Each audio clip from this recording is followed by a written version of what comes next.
But if we move as a nation, say, okay, this thing is on our place, consult us, we look for who will buy, either in partnership, it will be sustained. It will be sustained. And then we'll answer, this is where we are going. But when we allow, say it's a federal project, it's a federal government decision, we can work to a federal government and say, look, this is it, and then we want these things to be more effective. It will work. Now, that, I think, when we are moving, it should be part of our blueprint for an economically buoyant Berom nation. I think sometimes last year, I ran into Rayfield and I was so happy to meet a retired officer, one Mr. Shah, producing this, what do you call it? These berries, blueberries, yes, strawberries. Yeah, I love the farm. I said, look, anytime I get people from Lagos, I will tell them to come and buy. It's 32-night bus. And some years ago too, rose flowers were exported from Jos, Helena. And this is because the Berom landowner are out of it. They push, after they've made their money, the thing will go. So when we are talking of the 20th century, 22nd century metamorphosis, is how do we, these things are already there. I don't think we need to argue too much about it. How do we identify these things? And there are 7. How do we identify them? Once we identify, we look at where is the market? How do we train these people? And how do we sustain them? And they will be sustained. They will be sustained because the traditional system in Berom land is very effective. It's very effective. From every area, there is a leader that is recognized by the community and are given approval by the Gongo Jos. So through that system, with the level of education, I think we can go and make progress. That, I believe, it will work. The blueprint is there, and if we work on that, I think people will be okay. If you notice why I'm optimistic was that when the Janga administration came in, there was a level of drug abuse. And for some period, there was a war on Koskolo. And it worked. People started working with Chaba, starting doing other things, and that war really transformed some of them. I know of 2 who came to read, one read history, another one read psychology, who said, when I was interacting, said, yes, they were drug addicts. But later when they changed, they came to do a degree program. So I think our metamorphosis is not to focus on the product. The products are already there, and you have done enough groundwork. So how do we implement? Policy implementation is what my focus is. Another thing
in my village, the Rababuje, you visit that place, look at what can you do.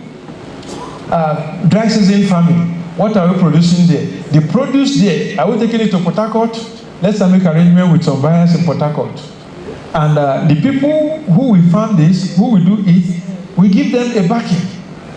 That we go. It's happening in Tanzania. Then we go to another local government, even in Just Not. There are areas that have been abandoned. Let's look at it. What can we do here? And then we move. When we do that, definitely our metamorphosis, even in the concept of metamorphosis, which is based on animal transformation, which is still not normal, it's spiritual. Nobody can explain it. It shows there was a unity. And to extend get this, what we need to get through is to embark on practical political education among various groups. Practical political education. If whatever you believe, there are certain things you cannot say publicly. Not that they are evil, but they are strategy. It's not conspiracy, but they are strategy. Then we talk on what to do and how to get these things done. Now, what happens to the tomato markets, the tomato farm rather? When you harvest, deliberately the so-called buyers will not come. They will come at the time that these things are getting to spoil, and then you run it at a loss. But if there is a think tank on agricultural produce, and we look for market and discuss and help, they will have enough money that they will not disturb any honorable member, they will not disturb anybody. They will be able to produce and also sustain the economy and the life in their own community. It is very, very important. In addition to that, open discussions with neighboring communities on likely areas of collaboration.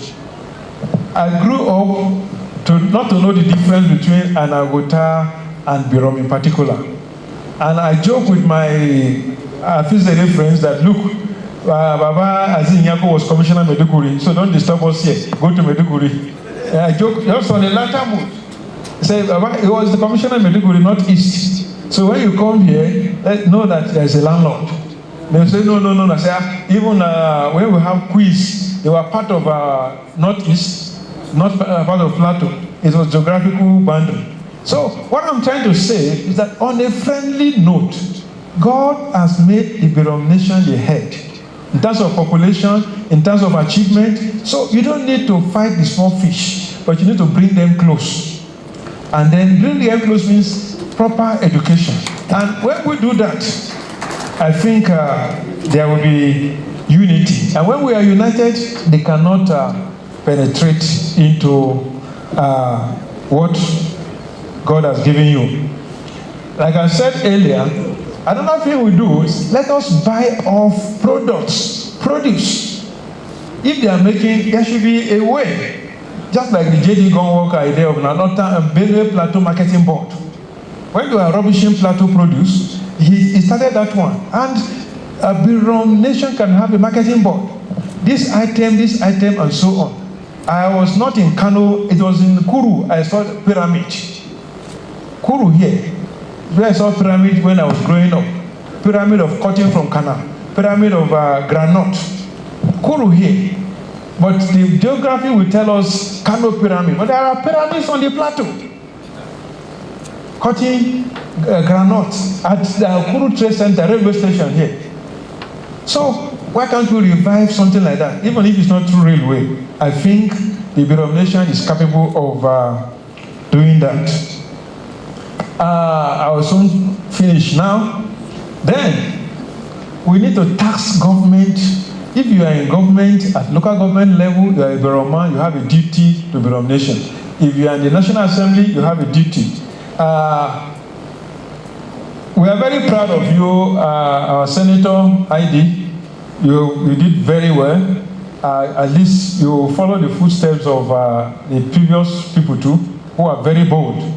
You don't need to be shy of who you are. You don't have to be shy. You must be proud of your identity. Your identity is out of envy. If people don't recognize you, if they don't harass you, you have no value. But when they harass you, because there's a value attached to your status. And that is what we need to carry. It is very, very important. And now it's we're in a global village. Yes, I always check Beko, but it's not too vibrant a website. There should be a very good website that is, since we have people abroad, a website that people will, this is what is happening. This is what we have. Late Akwe Doma, who happens to be a deputy to late Shivla, when they were doing taking yams from here to London, they were selling yams in London from Nasarawa.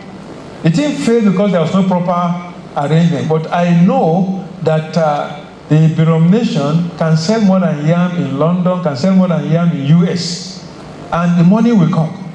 So let's look about that, how we can transform the economy towards that area. Then, in conclusion, we cannot do this if we don't talk to the youths and the women to be fully engaged. They are ready. I don't say we should dash them money, but if they have a place, we should be able to prepare a platform where they can deposit their money, where they can take soft loan, and then where they can have quarterly training on how they will move, on how they will do their businesses. That will help us to have a stable and a progressive Berom nation. On a final note, politics is normal. And if you are the arrowhead, you must be ready for a lot of heat. And that is why you have this shock absorber. We must not be shy to say what should be said. I've said it in my lectures, I've said it in other places, like the attempt to threaten, not to rubbish now, to threaten the Berom traditional institution is just to see there could be a way out. Even if you have 10 traditional rulers of the same first class, there's always first among the equals. There's always first among the equals. Take from a street, we have that, a street, and give somebody first class, give somebody this, even whatever it is. What has been ordained has been ordained. What is left is for you to know who you are. And for us to know who you are, we must respect the traditional institution. If we don't rubbish our institution, nobody will rubbish it. So let us do that and get things done. The economy will move. Because when I read what has been done, I was happy with Beko, almost everything. I think Professor Dabi, you share one of those things now. Yes, I was happy. I said, yes, this man is not just, you are not just helping us in university. You are, I think it's economics. I mean, agric. Just agric or rural development. I saw one of the work that you are the chairman of that. I don't even know you'll be here. So, that one is there. What we need, and let's not harmonize. And you have them all over.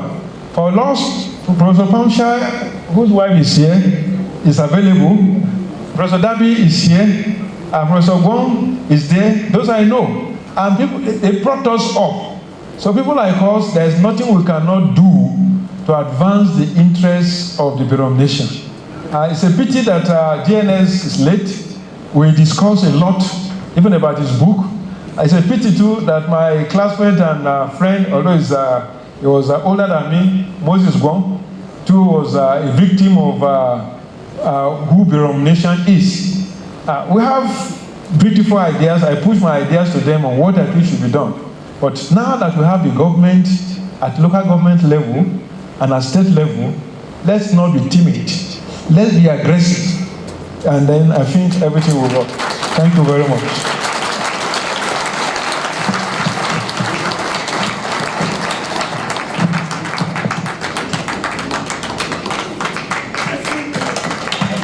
I think Prof deserves a standing ovation, perhaps for His Majesty, but for all of us here.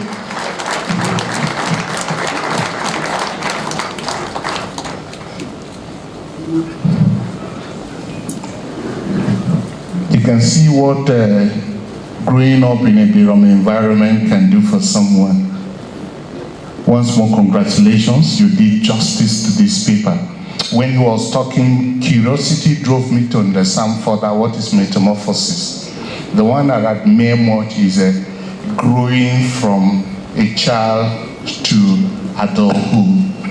Thank you, Prof. He deserves another round of applause.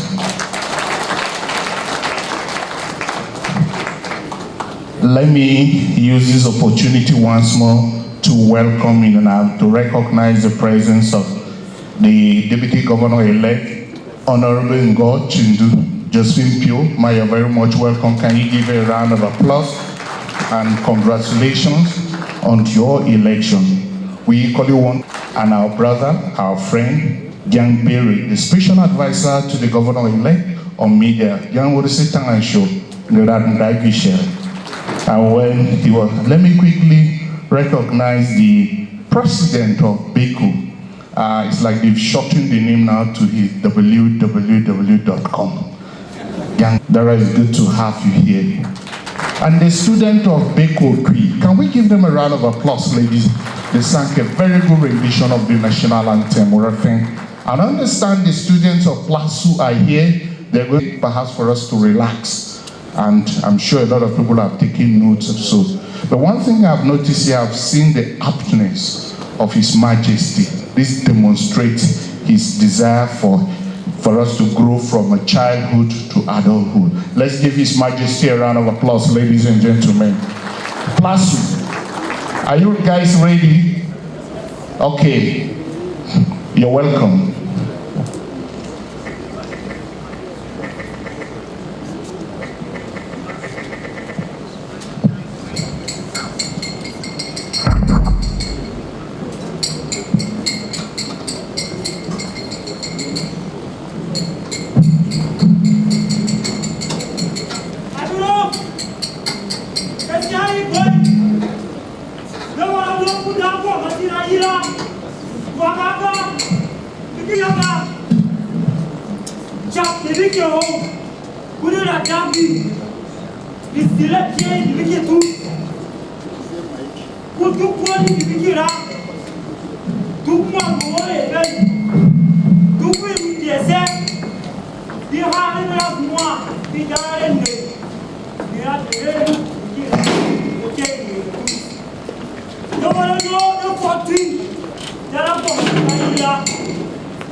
Sign.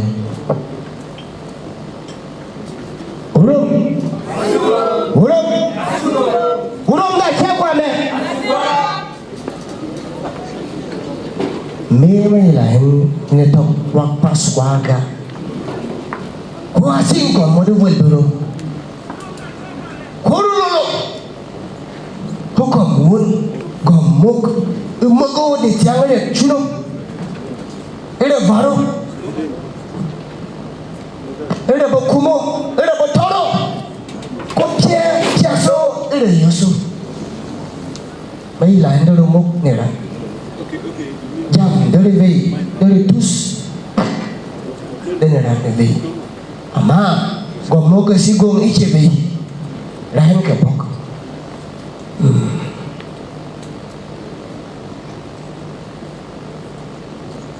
Suwen ga gomok.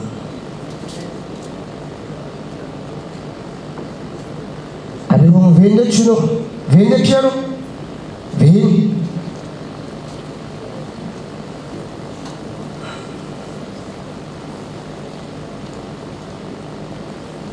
Now go mok nirana terchemo, tulus ditemo.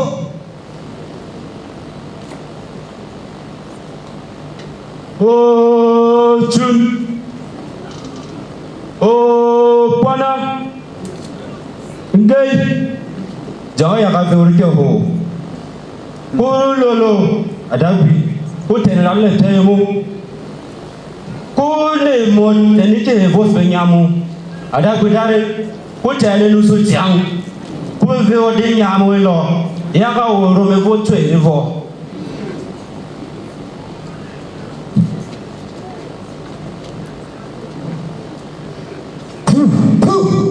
Matulus ni dia honera. Apa maku dia ni ada dia. Ada mau tanah era buku demo, kote tanah era baru mu. Aku tanah le yarayo, kote tanah la gawo. Ada tanah era cunyemo. Kutendramo ira bichibemo. Ada apa juga gue? Kenyaranmu, ini jebingan. Tuh kenyaranmu, jebingan.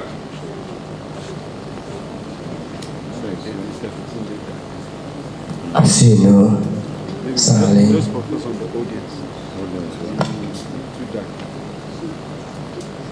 Asisemu. Nitesen ni mut, ay mo ebetum. Ini na achen lo boskolo.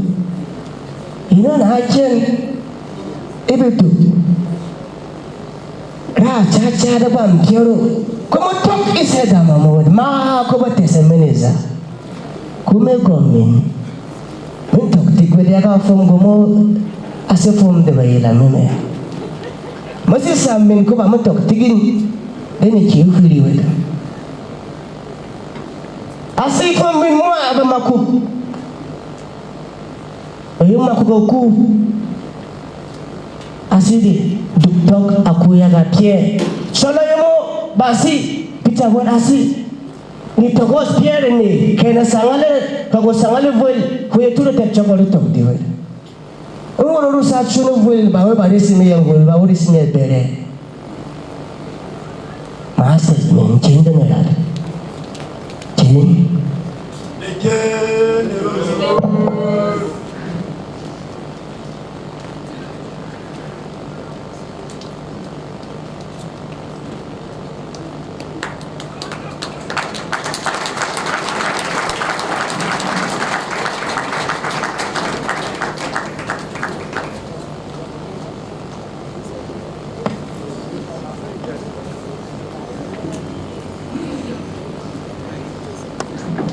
one time, never you more you Uro Tabimora, Gapuma, I mean, Uro. Talk with your book on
kafin da gaskiyaro ma di da jawa da umanu akwai bole mo misimile bisere bedura wone rat da robok ne bulbero baya ba mamu ko be suka mo bike dura wo gat da robok yen kera incia yen dura gat men kisai mo mondere mo pokpe ne mike ne ama mike to malano zere dura wone rat min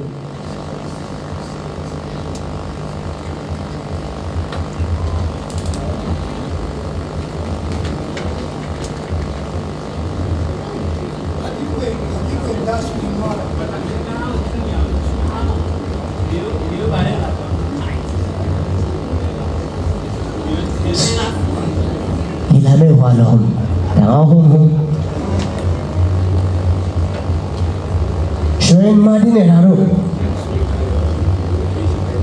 كافلوا وفي إنشة سمو بسكاهم يبدورا كاب سكا سمون مونه بوتشوي دفو سكا سمون مونه بو ليو كوي تنسين مبونه سكا سمون مو devo gom ko patni get me ko na gosme otobot berum wori se manda wori wora dio ma san zelero ya wora me die ko pera me yite wori ma nera suga mondere nichane man michane hom minera rawale me nichamo ni home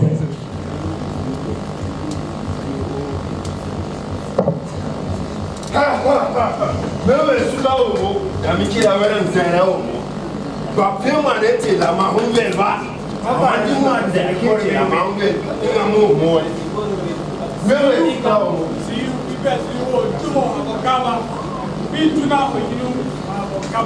hey, atabo, ora na mena. O vai.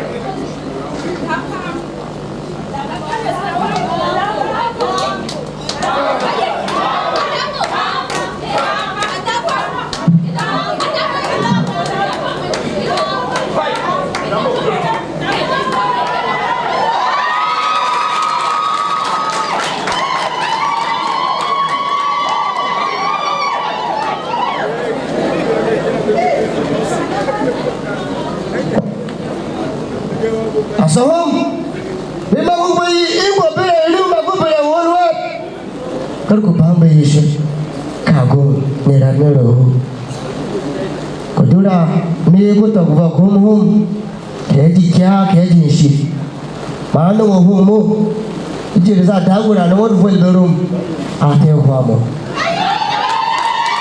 rehina ni rapia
give them a round of applause, ladies and gentlemen? They just made a request that their cultural day is coming up on the 20th May 2023. They are, for a long time, they've not had it. They are pleading for assistance, both moral and otherwise, and encouragement. That please, they are urging us to support them. Mother, I will now invite the top proceedings from this. So,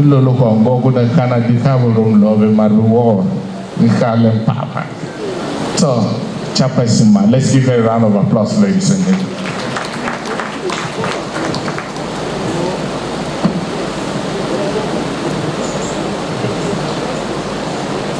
So, Mofem Jack. Prof, we are really blessed having you as one of us from Berom land. We thank you so much for the justice made by this presentation. And I think I'm like the most blessed because there are so many things that I'm thinking of laying my hands on. Probably that will help me, I think, and I'm sure it will. Initially, the discussion was to be for 25 minutes for each discussant.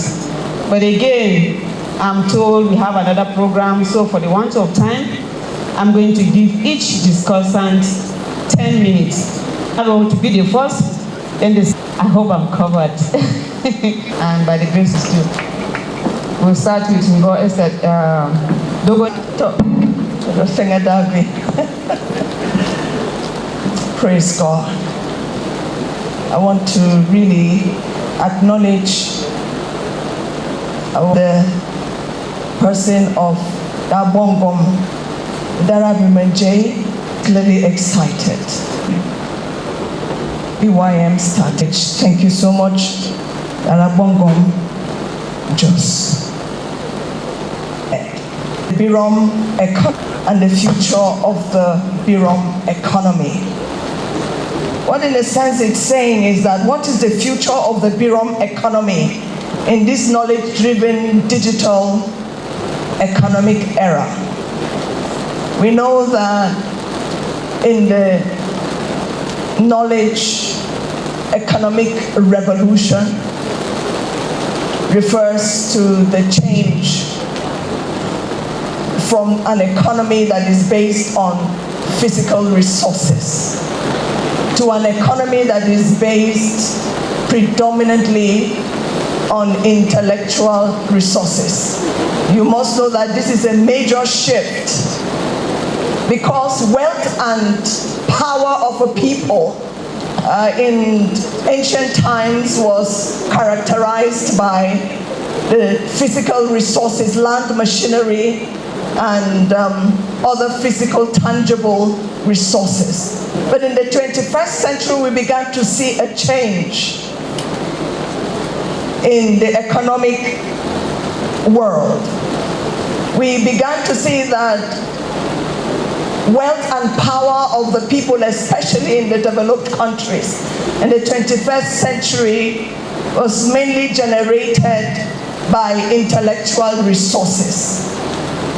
And so I'm particularly excited to be talking about moving on from a subsistent living of farmers and hunters and jumping straight into always been proud of the Damod Sijilawi, not the God that of the sun, but our Father who art in heaven. And the Berom nation, I must proudly say that is the only tribe that I know got it perfectly. And I want to say this is the God that created the heavens and the earth. And he said, let us make man in our image and in our likeness in Genesis chapter 1, verse 26 and verse 28. So I want to submit to my fathers in the Lord and my fathers in the Berom land and mothers and brothers and sisters that we are a privileged people indeed. We were made to be creators of resources in the land that God has given us. Because the Bible says even the heavens and hunters, like the prof perfectly gave us that trajectory. It is okay to start with employment, but it's not okay to remain there. We must metamorphose to change to a creator of wealth to fit into the League of Nations globally. And so I want to indulge that those that are in Beko to go into a research of this to see how we can connect to the League of Nations, to just move away from being an indigenous people in one corner, 4 local governments of Plateau State, to begin to change things globally, because that's in our DNA. So he who is one who gives our Dagui, the Silagui, is the one who gives us the power to create wealth. A job place should actually be a training and preparatory ground for the wealth that is in us that needs the right kind of knowledge and work to produce it. If you do not control the creation of wealth in a place that God has given you to have dominion, and in reference or in inference, I'm talking about the Berom nation. God has given us this land, the 4 local governments in Plateau State, that we might not be enslaved, but that we might be liberated and begin to produce what will go to the uttermost parts of not just Nigeria, but of the whole world. Because if you just remain as a job seeker, you'll be a slave in your land, because you must work for them to spend on consumption of goods and services that they produce. If you don't produce goods and services, you are a slave. The one who controls the economy of a place is the one who actually rules the place and determines what happens there. We have enormous resources to leverage on, to metamorphose into an economically based people, to take back the dominion of the place God has given us as custodians, called Vuel Berom. Vuel Berom should be for the Berom to control and have dominion over the resources of the land, so that when people come, and our hospitality should be such that they respect us, to move away from what the professors so eloquently described that make many of us weep. So we want to leverage on the population that we have. We are a people that are over 1 million out of 4.7 million in Plateau State. And that is a wonderful human resource. We have untapped natural resources that can provide for the whole country. There was a research done during the Abacha time. I know the group of young Berom people that did that research, and other people on the state. And they discovered the resources within the state are just mind-blowing. And we would want to go back. We have a rich cultural heritage, educated in almost every field. So I want to recommend a few things. I want to commend Darabongong Jos on this wonderful theme. I believe that this was driven by God, Damo Desilagui himself. With this population, we want to leverage on that. And I want to go straight into some of the recommendations before the chairman comes up.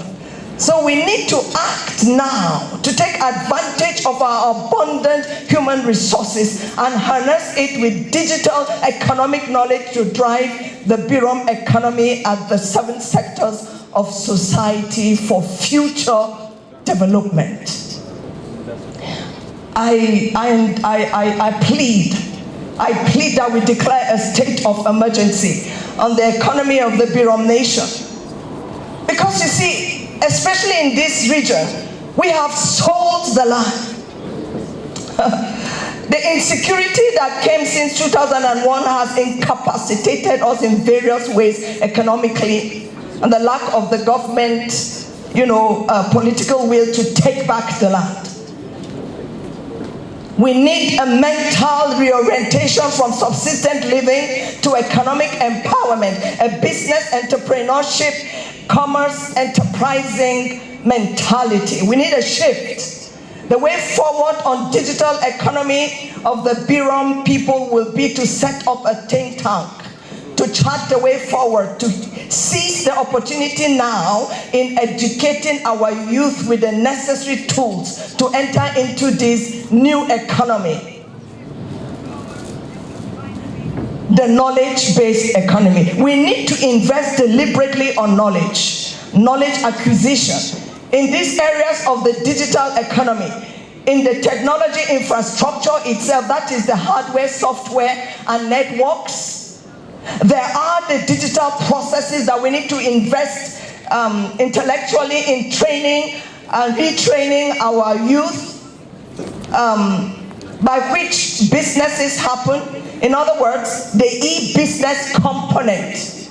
Another key component is e-commerce, the digital transaction through which customers buy and obtain products and services from organizations.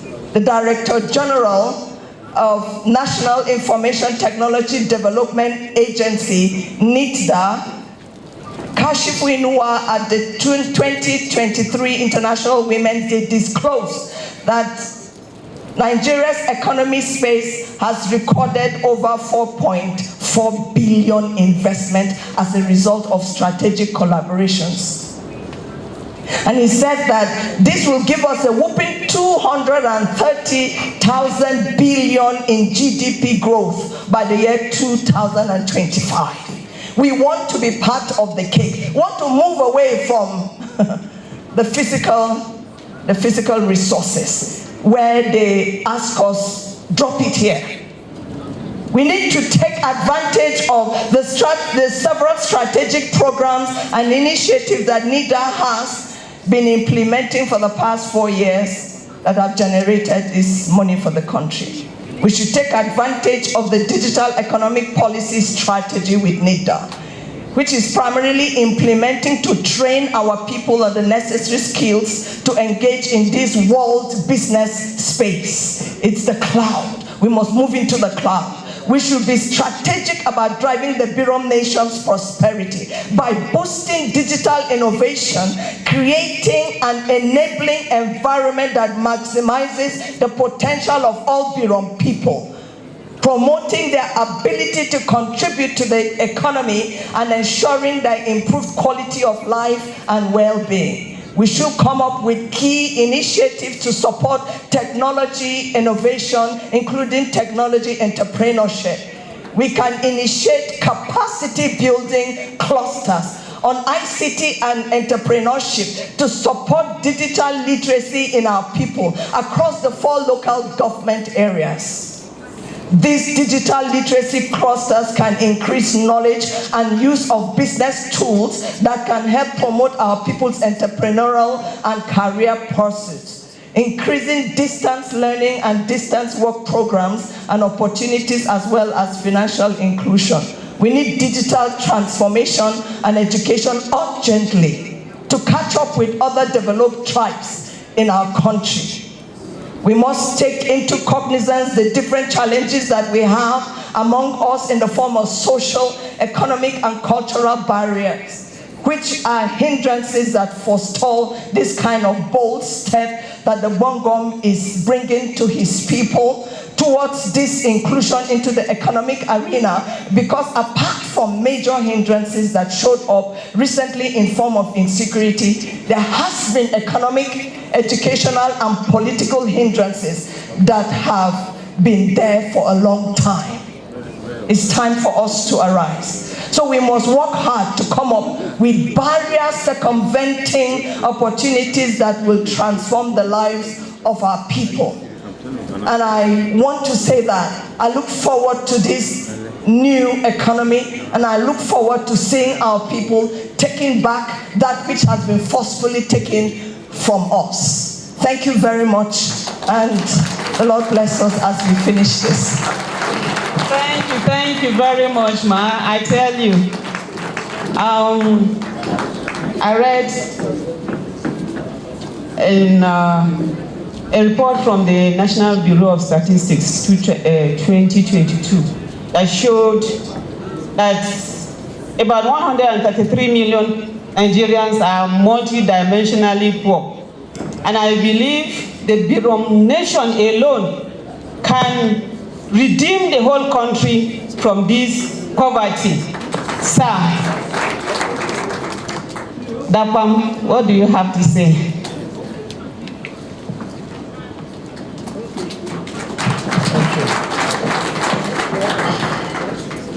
Thank you so very much, Chair of this subcommittee. I would like again to thank God for our Father, His Royal Majesty, for the auspicious choice of the topic of this symposium. For some of us who may not know, it doesn't come as a surprise. His Majesty, as Comptroller General of Nigeria's Customs Service, was member of the economic team of President Olusegun Obasanjo, which was internationally acclaimed. Not only that, on coming home, he also chaired the economic team of our father Babajan here in Plateau State. So it is with trepidation and great respect that the guest speaker and all of us here, the discussants, stand before His Majesty to speak on the Berom economy. I'd like to thank the guest speaker for the wonderful job that he did, looking at the metamorphosis of the Berom economy from pre-colonial times to date. And our Ingo, Mrs. Dogonyaro, for delving into the digital era. I stay with her definition of the digitals. But quickly, every economy exists within boundaries, whether as individuals, as households, as firms, which is at the micro level, or the aggregation of them in economies such as for our nationality that we're talking about, or for nations, there is normally a boundary. And the greatest measure of economic activity, especially in the macro sense at the national level, would be what we call the gross domestic product. The gross domestic product, GDP, simply measures economic activities within a country in the year. Value of goods and services produced by all residents of the country within a year, within the boundaries of the entity. It's different from gross national product, which values the same thing, but it takes out production of goods and services that are done by foreign nationals, and it also brings in the production of goods and services that are done by your own nationals who reside in other countries. For us in Berom land, what this means is that our gross domestic product would be a measure of economic activity by ourselves, but also by all those who live in our land. So it's a good measure. And our GNP would be the measure of economic activity that also brings in our own diaspora. And I know that we have a great diaspora in America and also in the UK. But it will also take out the production of those that are not our residents, but are not Berom land, not Berom in our land.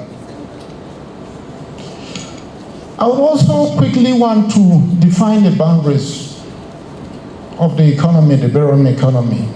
As our mommy says, 4 local governments, Jos North, Jos South, Riam, and Barakin Ladi. I know that in some of these local governments, we share that with other indigenous nationalities. But we are also in Kaduna State, Southern Kaduna State, our brethren there. So we can use that to approximate the land that does not, that we share with other indigenous nationalities, especially in Jos North. What is the size of the Berom economy? We've said so, about 4 local governments. Will confine ourselves to that. Agrarian, we are 70% agrarian, almost the same percentage are poor. A survey was done in 2002, and it showed that businesses that are in Berom land alone are 75% of what is in the whole of Plateau State. Employment by those businesses, 87% in Berom land out of the entire state. Unemployment was 29%. And the population figure using 2006 without growing it shows that population in Berom land alone is about 33% of the entire Plateau State. In terms of land mass, for the state as a whole is about 27,000 kilometers squared. And 10% of that is in Berom land, and 33% of that constitutes also, in terms of population, constitutes Berom land. Now, what was the gross domestic product for Nigeria? There's a categorization of gross domestic product for all the states in 2021. And for Plateau State, it was 1.5 trillion naira.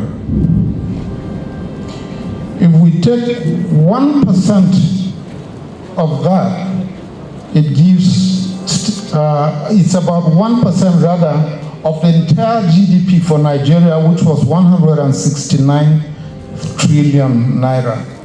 And Plateau State was a distant 33 number out of 33 states in the whole federation. So it tells us a few things, that the size of an economy is not necessarily related to the land mass you occupy or your population. If it did, Berom land would not have supported the entire Nigeria and even the British economy during colonial time with our tin mining activity. As the Niger Delta region today is supporting the bulk of Nigerian revenues and the Nigerian economy. If land mass was it, tiny Japan would not be the 3rd largest economy in the world. If land mass was it, Lagos State would not be accounting for 25% of GDP in Nigeria. And the topic that we've been given, which is a digital economy and the knowledge economy, is creating opportunities far beyond land mass, far beyond populations. I would also therefore like to just add a little more to what digital economy says. And I like this definition, that it encompasses businesses that sell goods and services via the internet and digital platforms that connect capacity and demand. The digital economy in the economics activity that results from billions of everyday online transactions connecting people, businesses, and devices. There's a quote from a consultant that says what is happening in the economy today in terms of knowledge and digital face. It says Uber is the world's largest taxi company, yet it owns no vehicles. Facebook is the most popular media owner, but it creates no content of its own. Alibaba, the most valuable retailer, has no inventory or stock of their own. Airbnb, the world's largest accommodation provider, owns no real estate. Something really strange is happening. And it's been called the fourth industrial revolution. When the industrial revolution came in England, it changed the way things were done. We are in the midst of what has been called a fourth industrial revolution. And unless we understand it and key into it, we would be left behind. But that would not be our portion in Jesus' name. What are the opportunities that we have in this digital economy? I'll just go straight to that. Globally, the digital economy is approximately $11.5 trillion. The Beroman sitting in Jos or in America or in the UK can access this part of this GDP.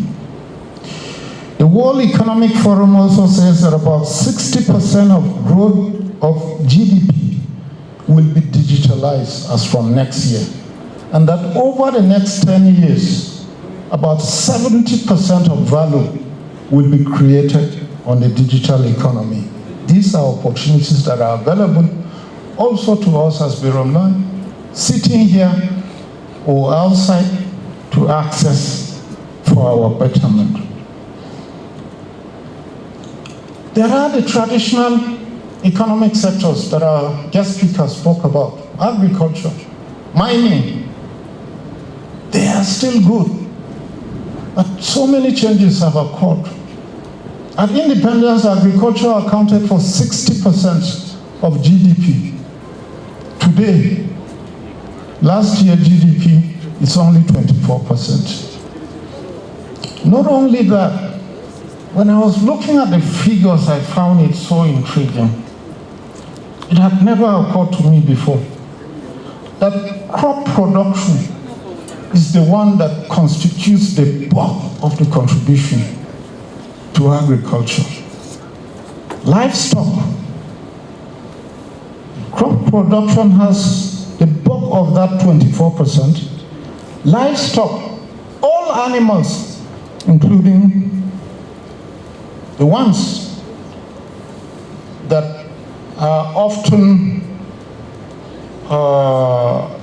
a distraction to crop farming, livestock subsector only contributes 1% of GDP. Only 1%.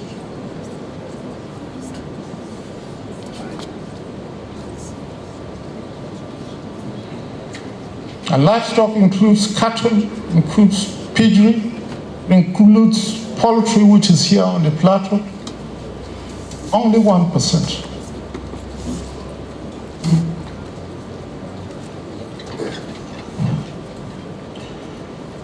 Now, agri, as I said, has gone down from 60% of GDP to only 24%. In terms of growth rate also, the growth rate, annual growth rate has declined. It only grows by 2%, between 1.8% and 2%.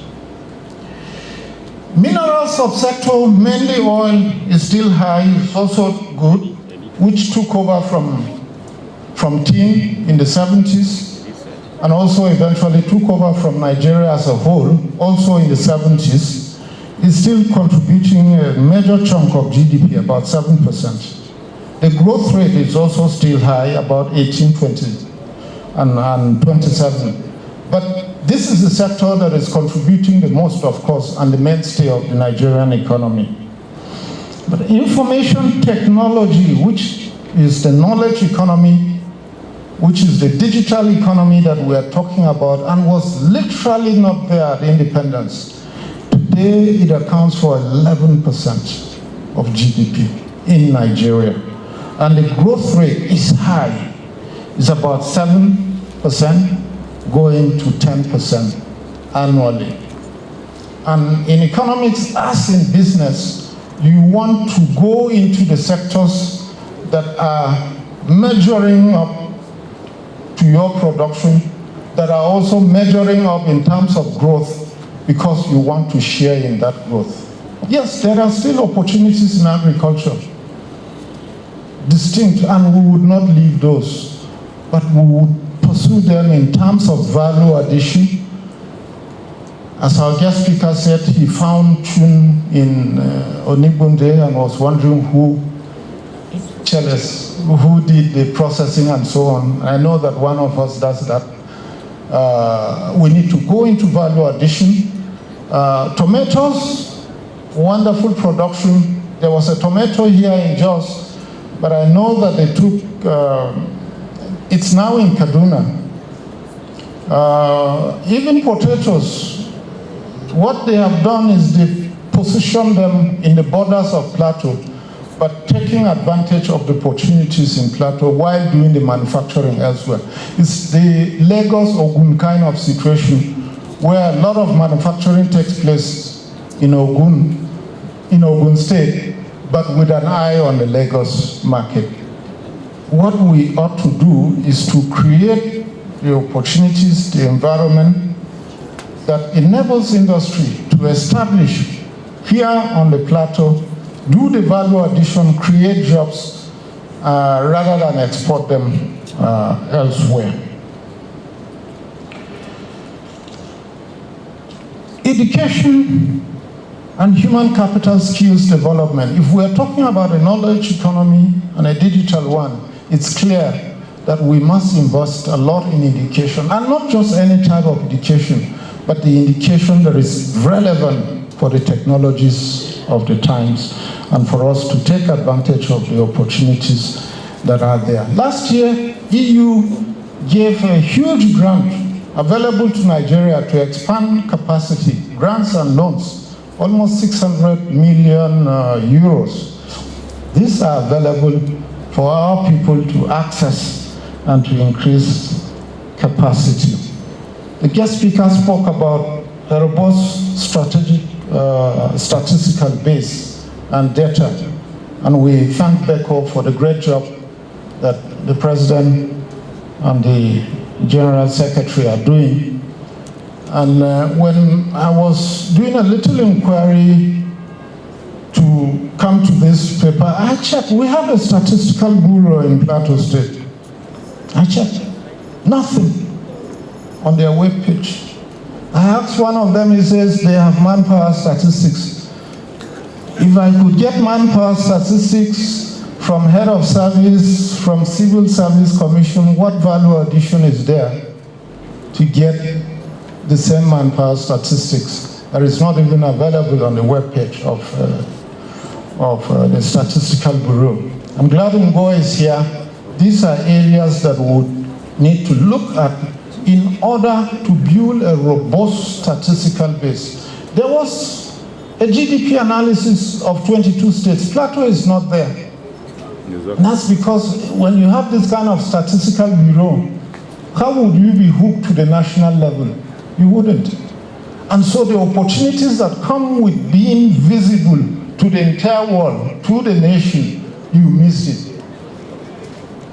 And I'm sure that as we prepare for governance ahead, that people would also begin to see the need to improve the infrastructure and make it viable for us. But also for us as a nation, we need to, like the guest speaker says, make our own websites more robust and available to people who would find opportunities in our land to invest in. We would need to look into the issues of security, peace and security, very seriously. And when I was reflecting about this, I remember that in my church, the theme for this year is seeking the peace of the land.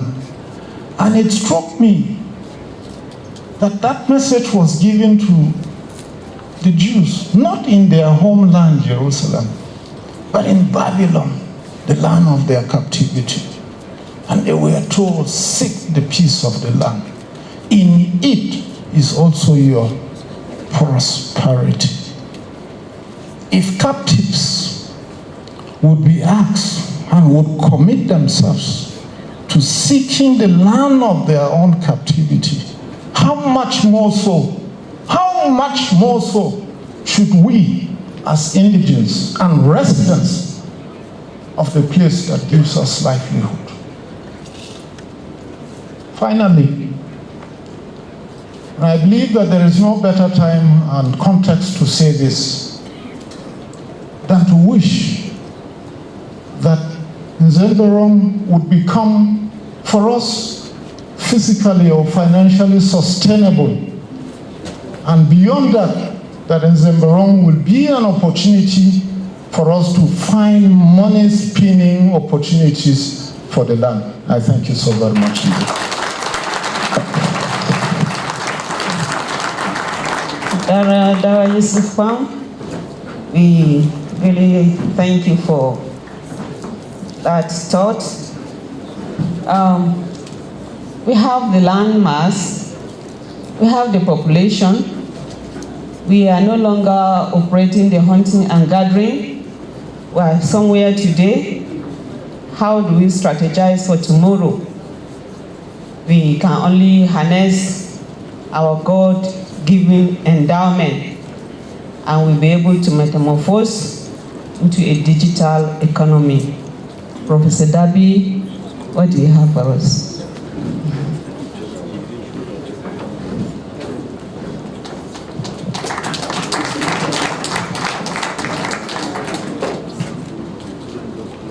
Thank you very much, Chairperson of this occasion.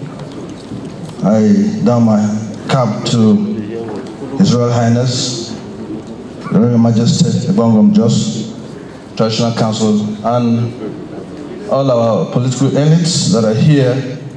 The Maberometan show. I'm happy to have been interjected with a crop of economists and probably political economists to discuss a topic such as this. And I felt I'll probably bring a different perspective based on my own training as an environmentalist to guide us as to how we should be thinking about our economy and how we can metamorphose into the future. The guest speaker, I so much respect his ideas and concepts about the economy, especially from the political perspective. And he has given us a brief history of how the Berom economy performed within the periods he identified, pre-colonial, colonial, post-colonial, and probably into the future.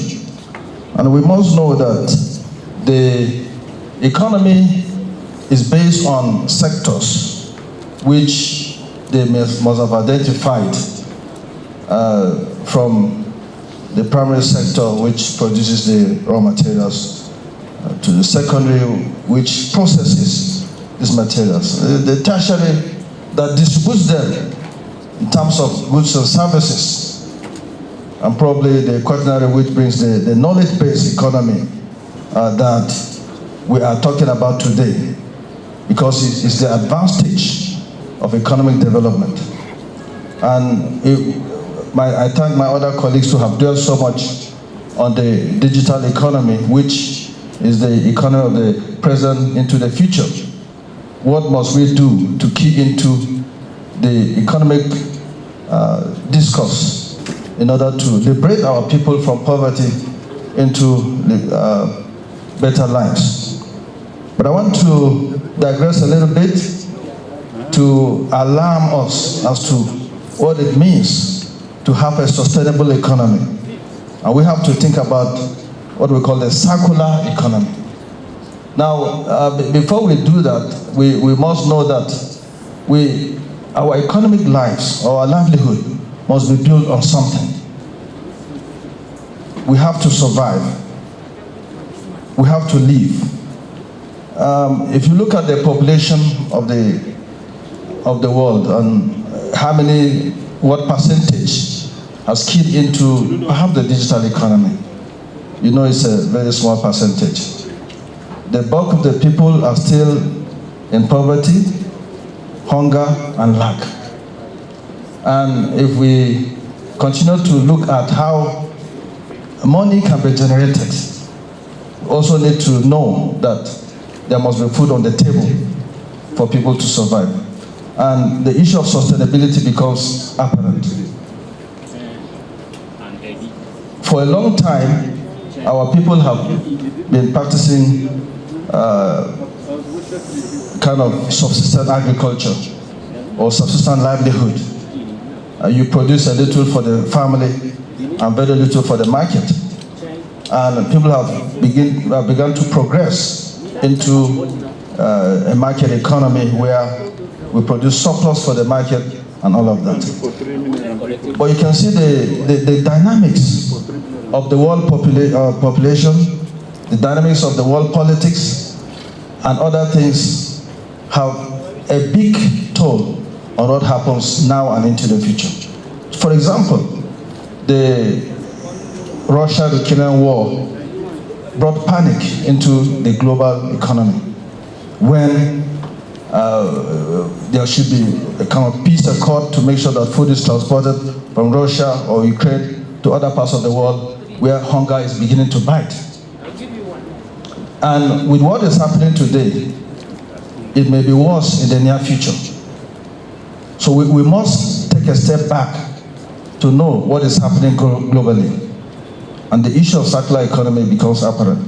We need an economy that is sustainable, an economy that takes advantage of the resources we already have, particularly raw materials, how we can reuse them, how we can reduce their destruction or waste, and even how we can recycle those that are recycled. That is how the future economy can be sustained. If you look at the Bitcoin, for example, the fluctuation in the value in the market is such that when there's an interjection, like a war situation, like famine, the whole thing becomes very wavy. And we have to be cognizant of that. Now, I must bring it to what is happening in the globe today, the issue of climate change. Sometimes ago, we looked at it as alien, it wouldn't happen. And then we have seen examples of the impact of climate change in our society. Once there is a change in the global circulation, particularly of temperature and perhaps precipitation or rainfall, we know that it sends a big shiver into us.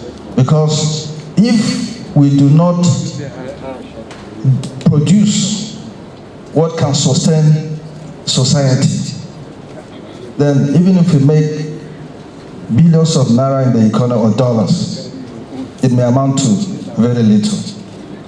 And perhaps the percentage of those who may benefit is less than 5% of the world population.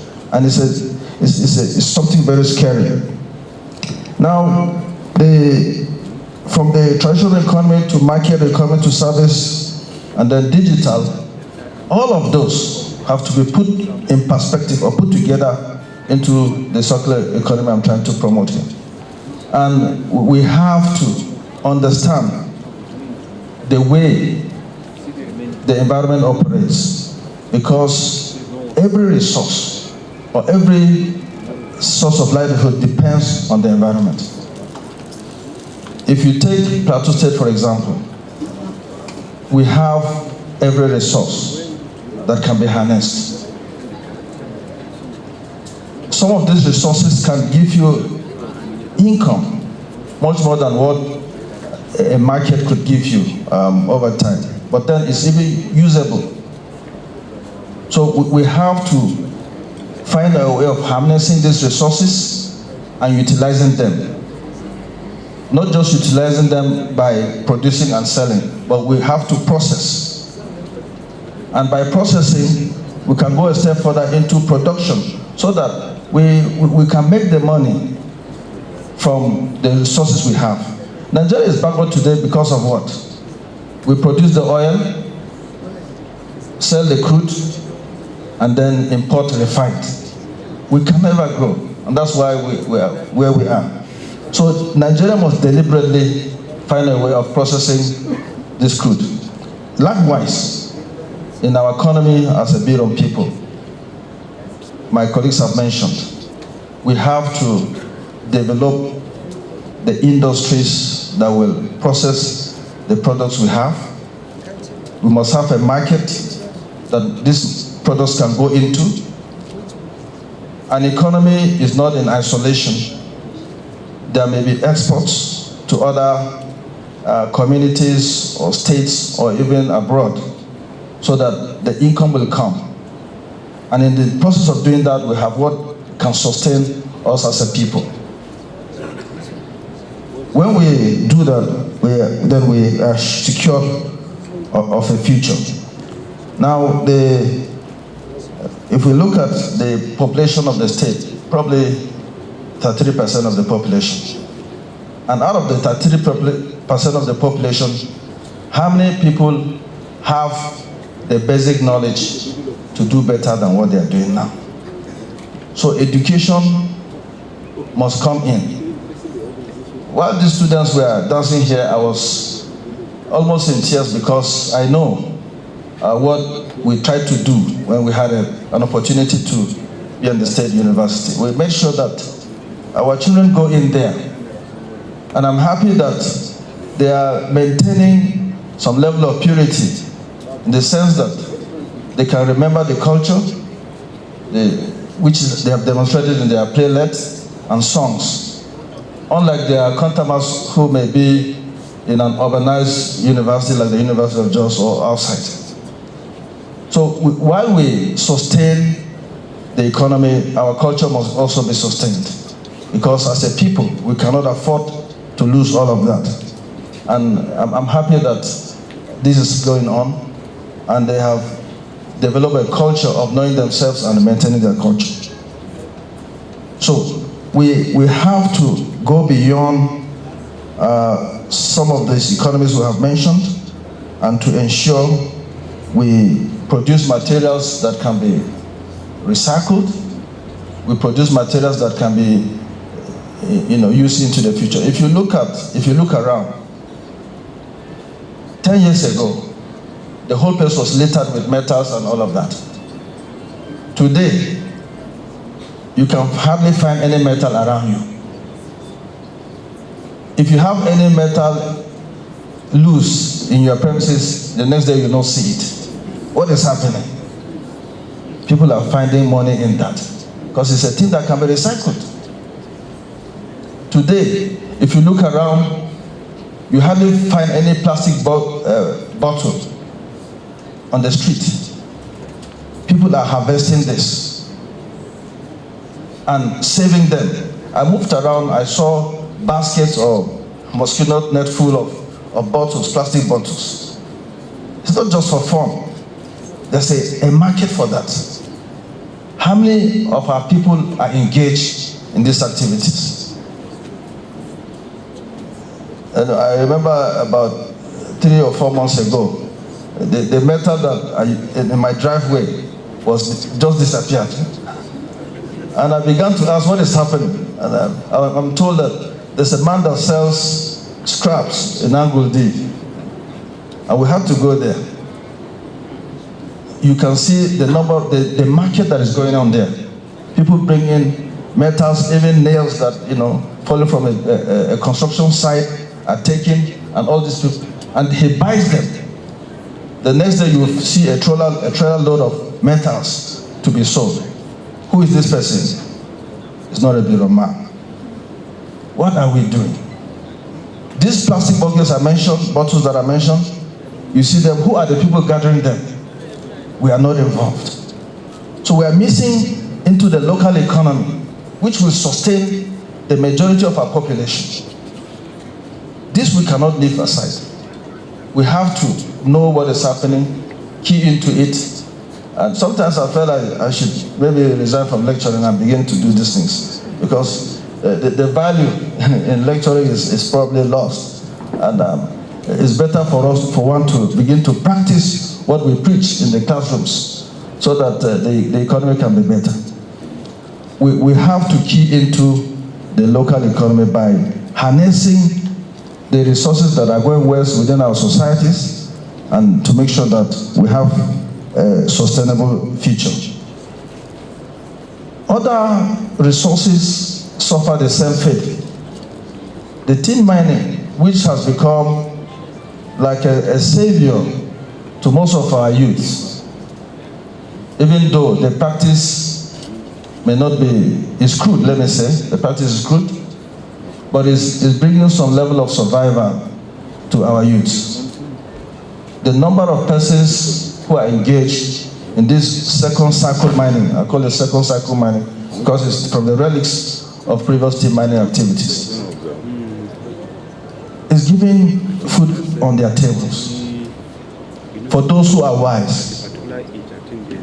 But those who do not know why they are there will squander the money within the place and go home empty.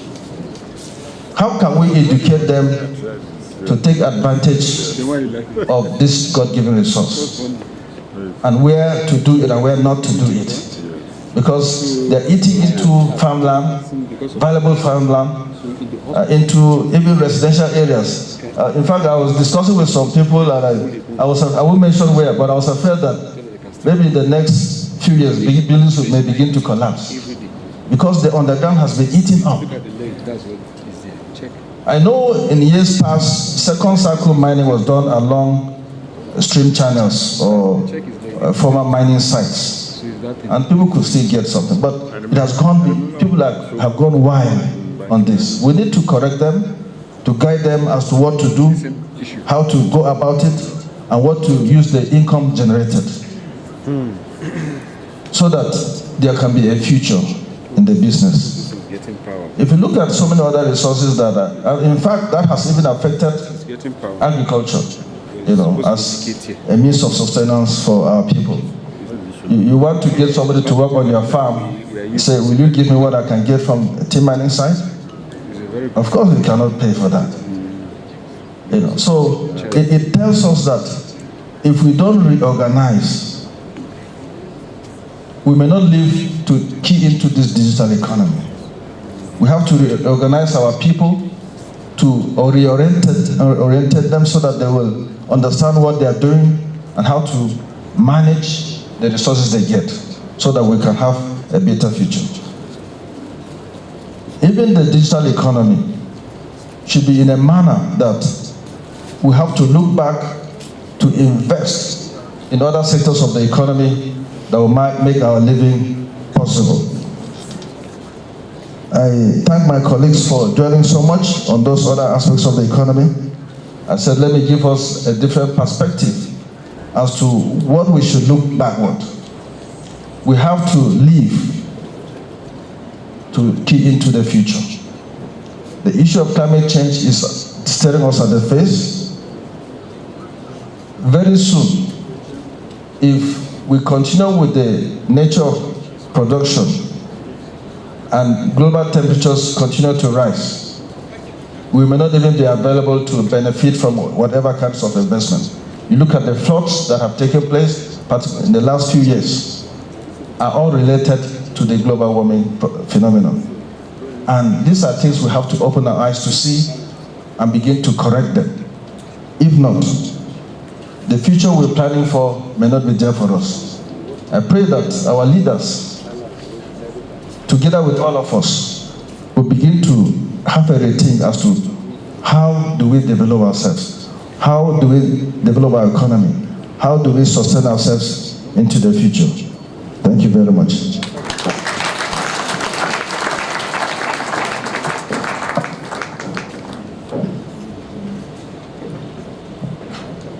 Once more, thank you, Prof. We thank God because we have the raw materials that can sustain us, that we can live on, and we are saying the issue is just to organize and harness what God has given us. Once more, I say thank you Darabongo Morofempia, Paduha Sakta Hut to say, Rosilo Davia Selahut, Rurama from the Peru Roswell. Thank you so much, the lead paper presenter. I think this time around we'll entertain some few questions.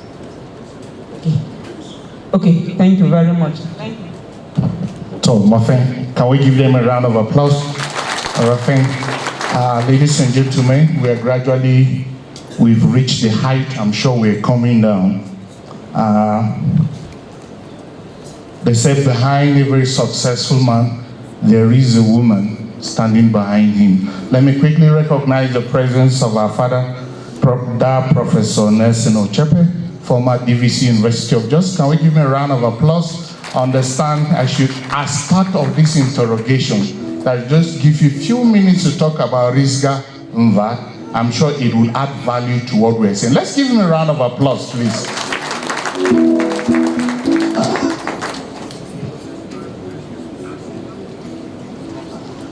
You coming?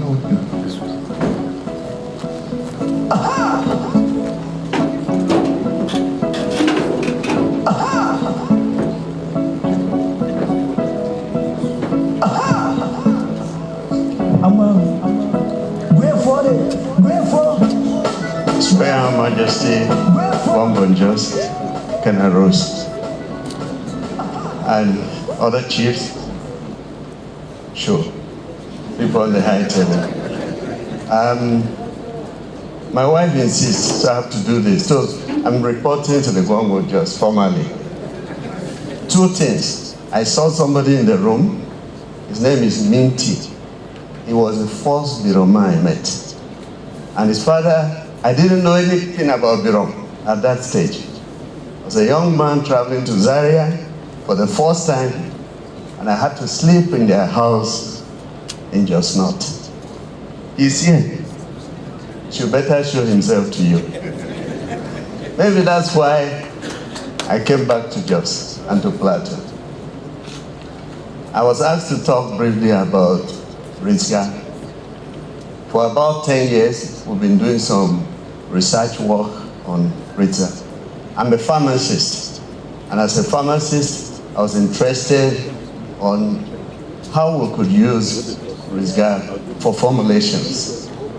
And we're a team of about 6, various parts of the country, and we've been working on it with the aim of using it for formulation, for suspensions, for tableting, for what is known as nanoparticles, and I won't bore you telling you all the process.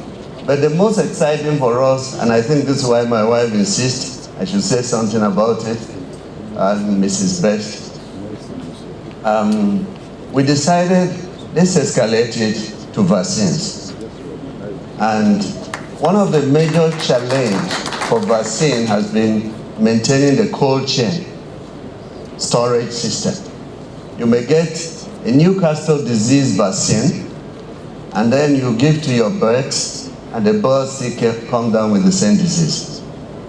Because somewhere along the line, there have been a break in the cold chain system. So we, after realizing that we've used it in larger molecule formulations, suspension, emulsions, and they are very stable, and then forming nano beads, we said, let's try vaccines. And we decided to formulate it with a Newcastle disease vaccine. Long story, but let me save your time. With stability of that vaccine is maintained for over 5 days outside of the refrigerator. What that means is that you can have that formulation and travel to any village within 5 days, the vaccine will still be effective. Thank you, and God bless. This is amazing and unbelievable. Ladies and gentlemen, can we give him a round of applause, please? Thank you, Prof. Thank you. Ladies and gentlemen, I have been informed that for want of time, I'll invite few people. Please let's be, because His Majesty has another program. Let me invite the Deputy Governor-elect, Honorable Ngo Josephine Pugh. Let's give her a round of applause. I think we can do better. Let's give her a round of applause, ladies and gentlemen.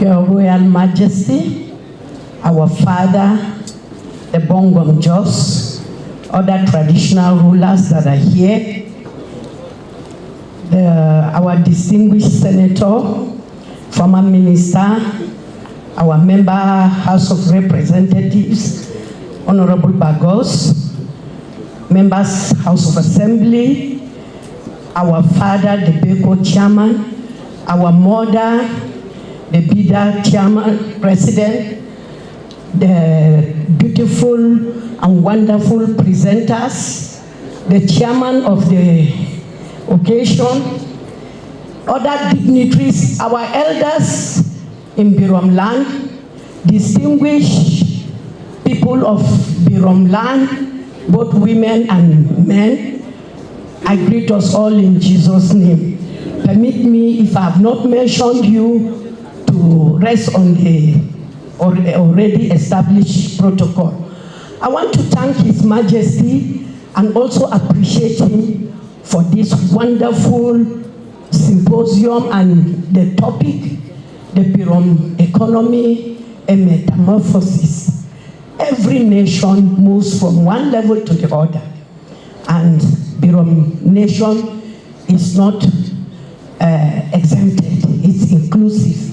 We have moved from various stages to this digital era. And as the nation moves, in terms of population, you also need to move with, in the economy. And the economy moves or improves from one level to the other. We need to also improve our economy as the Berom nation, from the pre-colonial masters to the colonial and post-colonial to the digital era. And for our economy to move and for other inhabitants to respect any nation, you need to be in control of the economy. And this is also inclusive that the Berom nation need to be in control of the economy in our nation, and we will be respected by other nations. For us to improve in our economy, we need to identify the viable products to produce as a nation. We need to also identify the markets in which we're going to market those products. And finally, again, we have been challenged that in doing so, we need those that will sponsor or encourage those who have these abilities to be able to move the economy.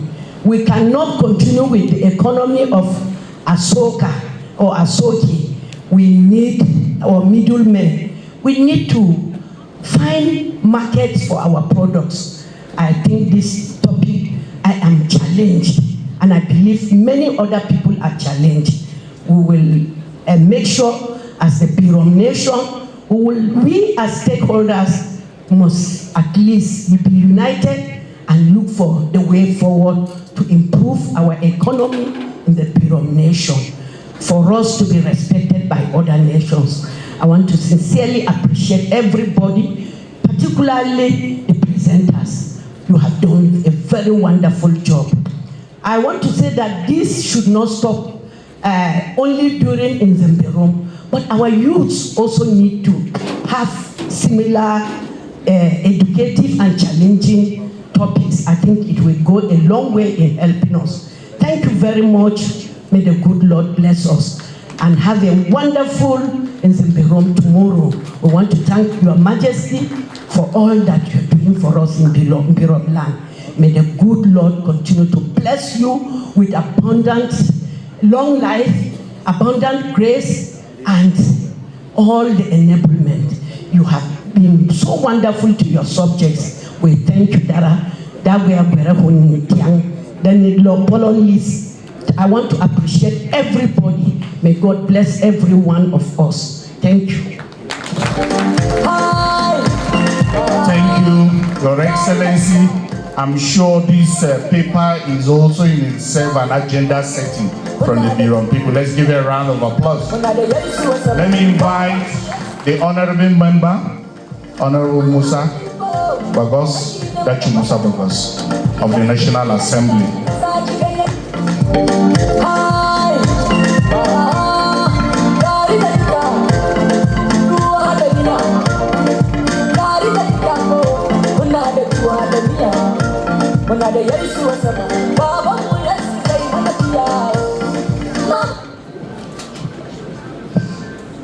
Darabongom, David Daragom, more Italian show, with Darabmokuk, Nzem Berom. I will stand on established protocol as established by Ngo, our Deputy Governor. So excited to be here today because first and foremost, I've attended different symposiums before the Nzem Berom. Without missing a word, this is one of the best that I have attended so far. Well attended, well packaged, and the topic apt. And this has made me to think much more further that as a youth, and with many youths here today, with the topic that our father, the Bongom, has, and make sure and ensure that to metamorphose the economy of the Berom land, that you have made me to have a dream. I have a dream that because we will metamorphose the economy of Berom land, one day the Berom nation will have Sele Bank, like the Jais Bank. I have a dream because we are metamorphosing, one day we will have the Berom University. And that dream will not stop there because as the best of best in terms of economy that will come out of Berom land, the richest person will come out of Berom land. And this dream that our elders have dreamt for us, the youths that are here will see vision out of this dream because it is not over until it is over. Thank you so much.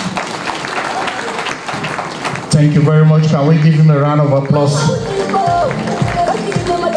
On this note, ladies and gentlemen, on behalf of the chairman of the Name Planning Committee, Senator Heidi Gang, the Symposium Committee, I wish to invite His Majesty, the Bongom, just to make responses. I'm sure can we give him a round of applause, please?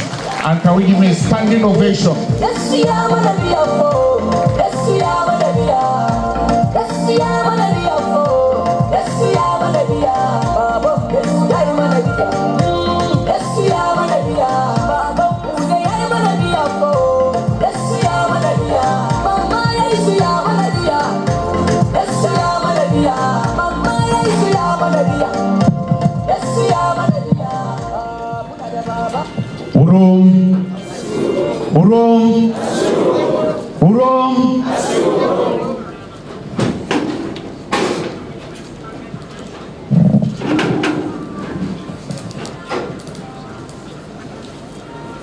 Salin, nothing to say.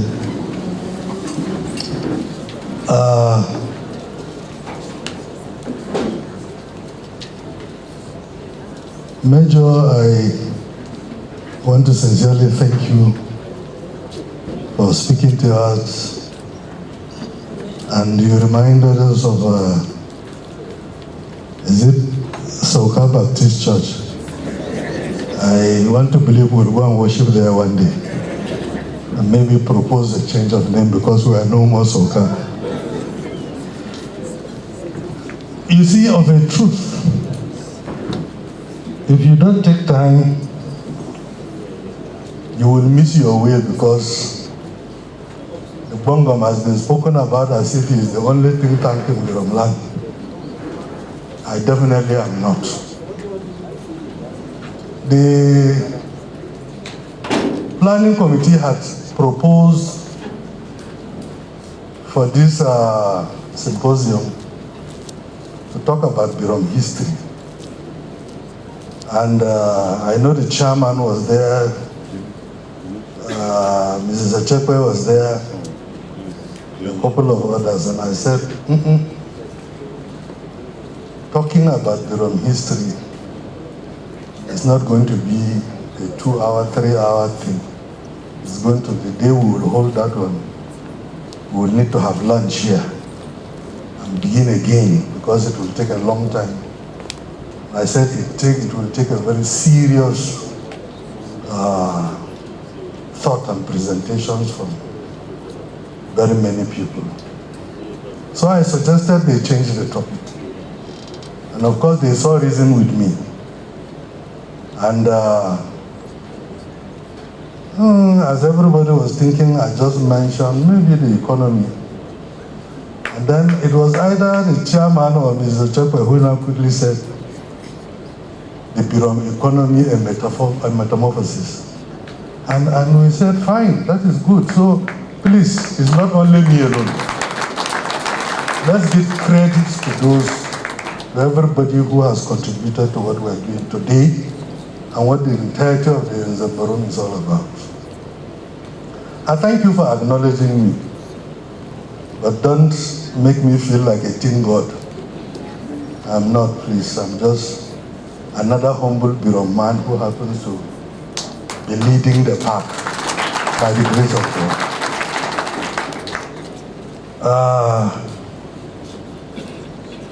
The Birom economy is really a challenging topic, and I want to say thank you to all of you who have. And what made me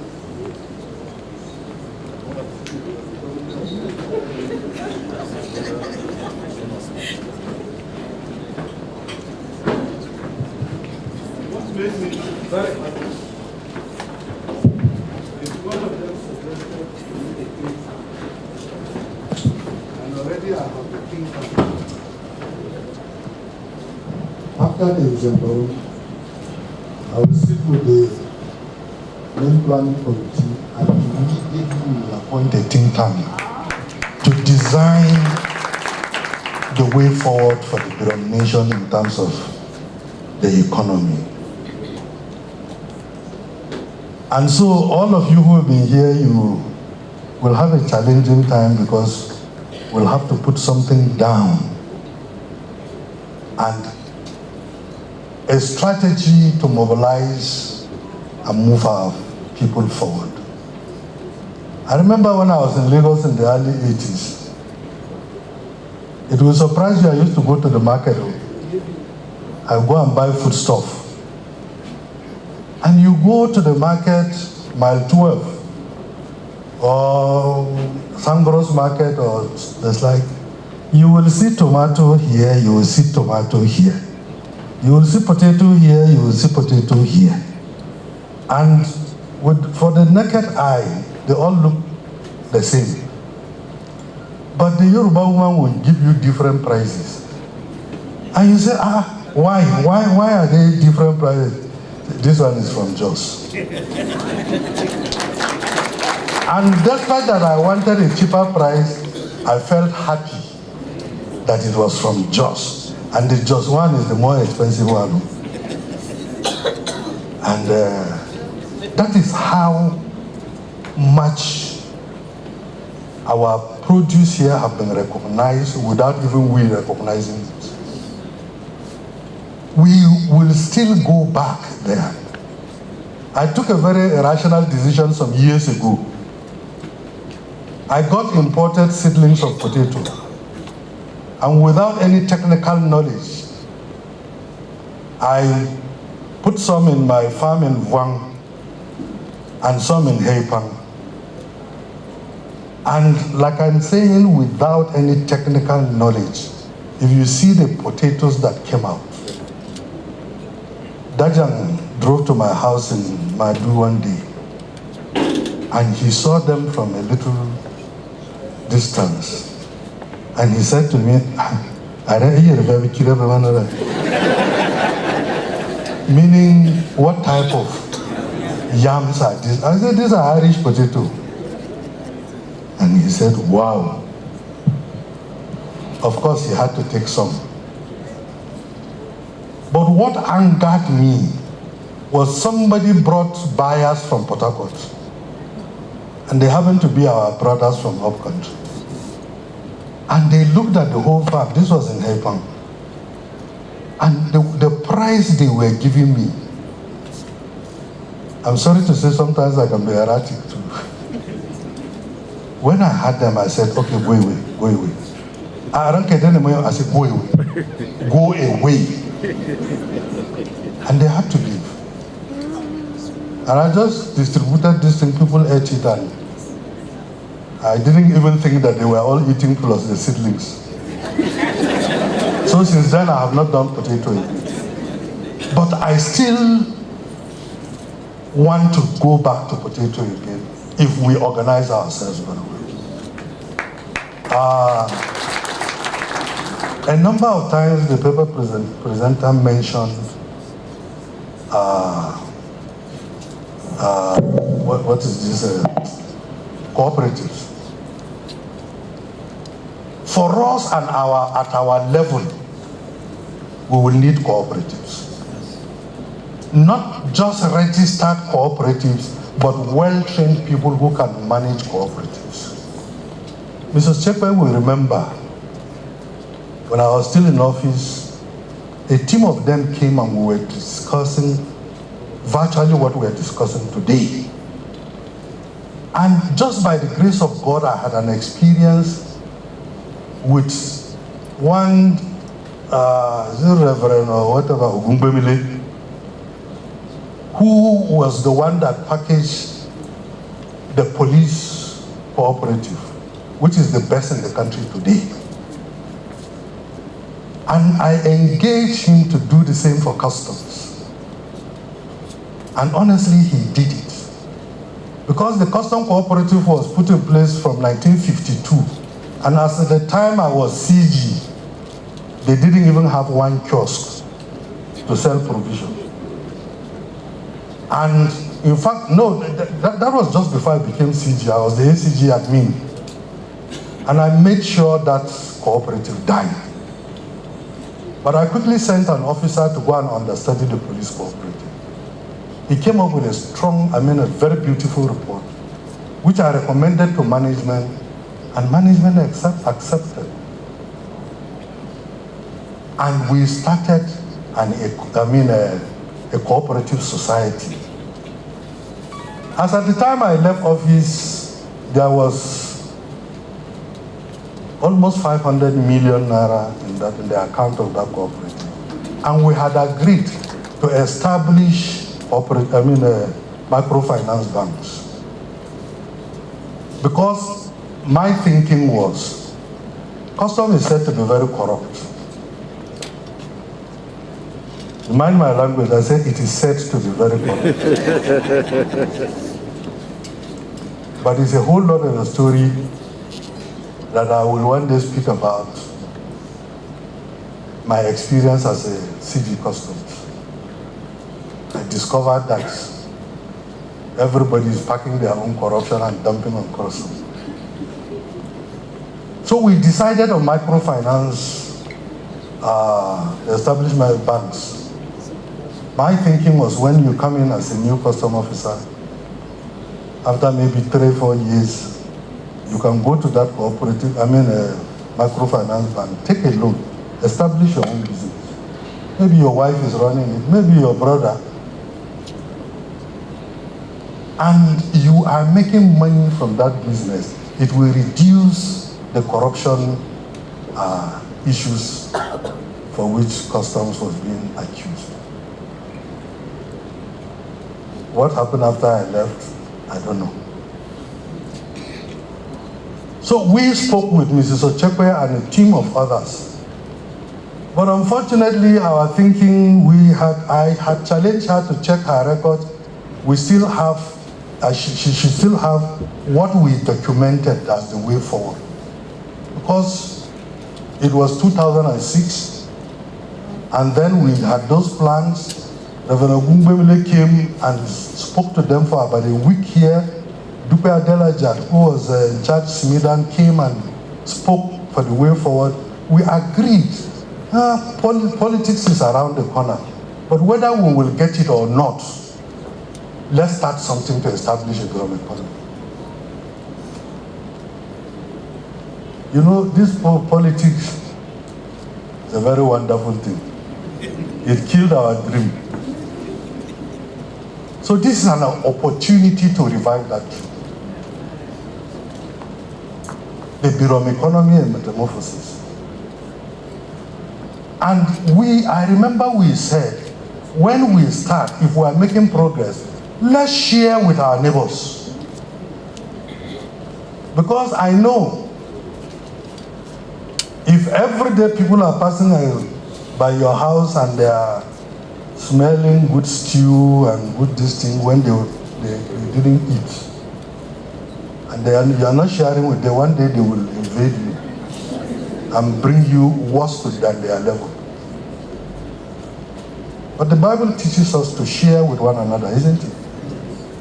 But we have to start, we want to use the Berom as a nucleus before we share with others. You see, we are in a country, I'm happy he mentioned Chief Solomon Lar late. Solomon Lar established GIBO. He also established the back farms. And in fact, it was the decision from back farms, those products are going mainly to Europe, and they had the market. But within Nigeria, that project was killed. Because somebody thought, if we allow these plateau people, they won't hear anybody again with their economy. But we must never lose hope. That dream must be resuscitated. Solomon Lar, I'm aware, trained a lot of people, particularly in education and agriculture, even abroad.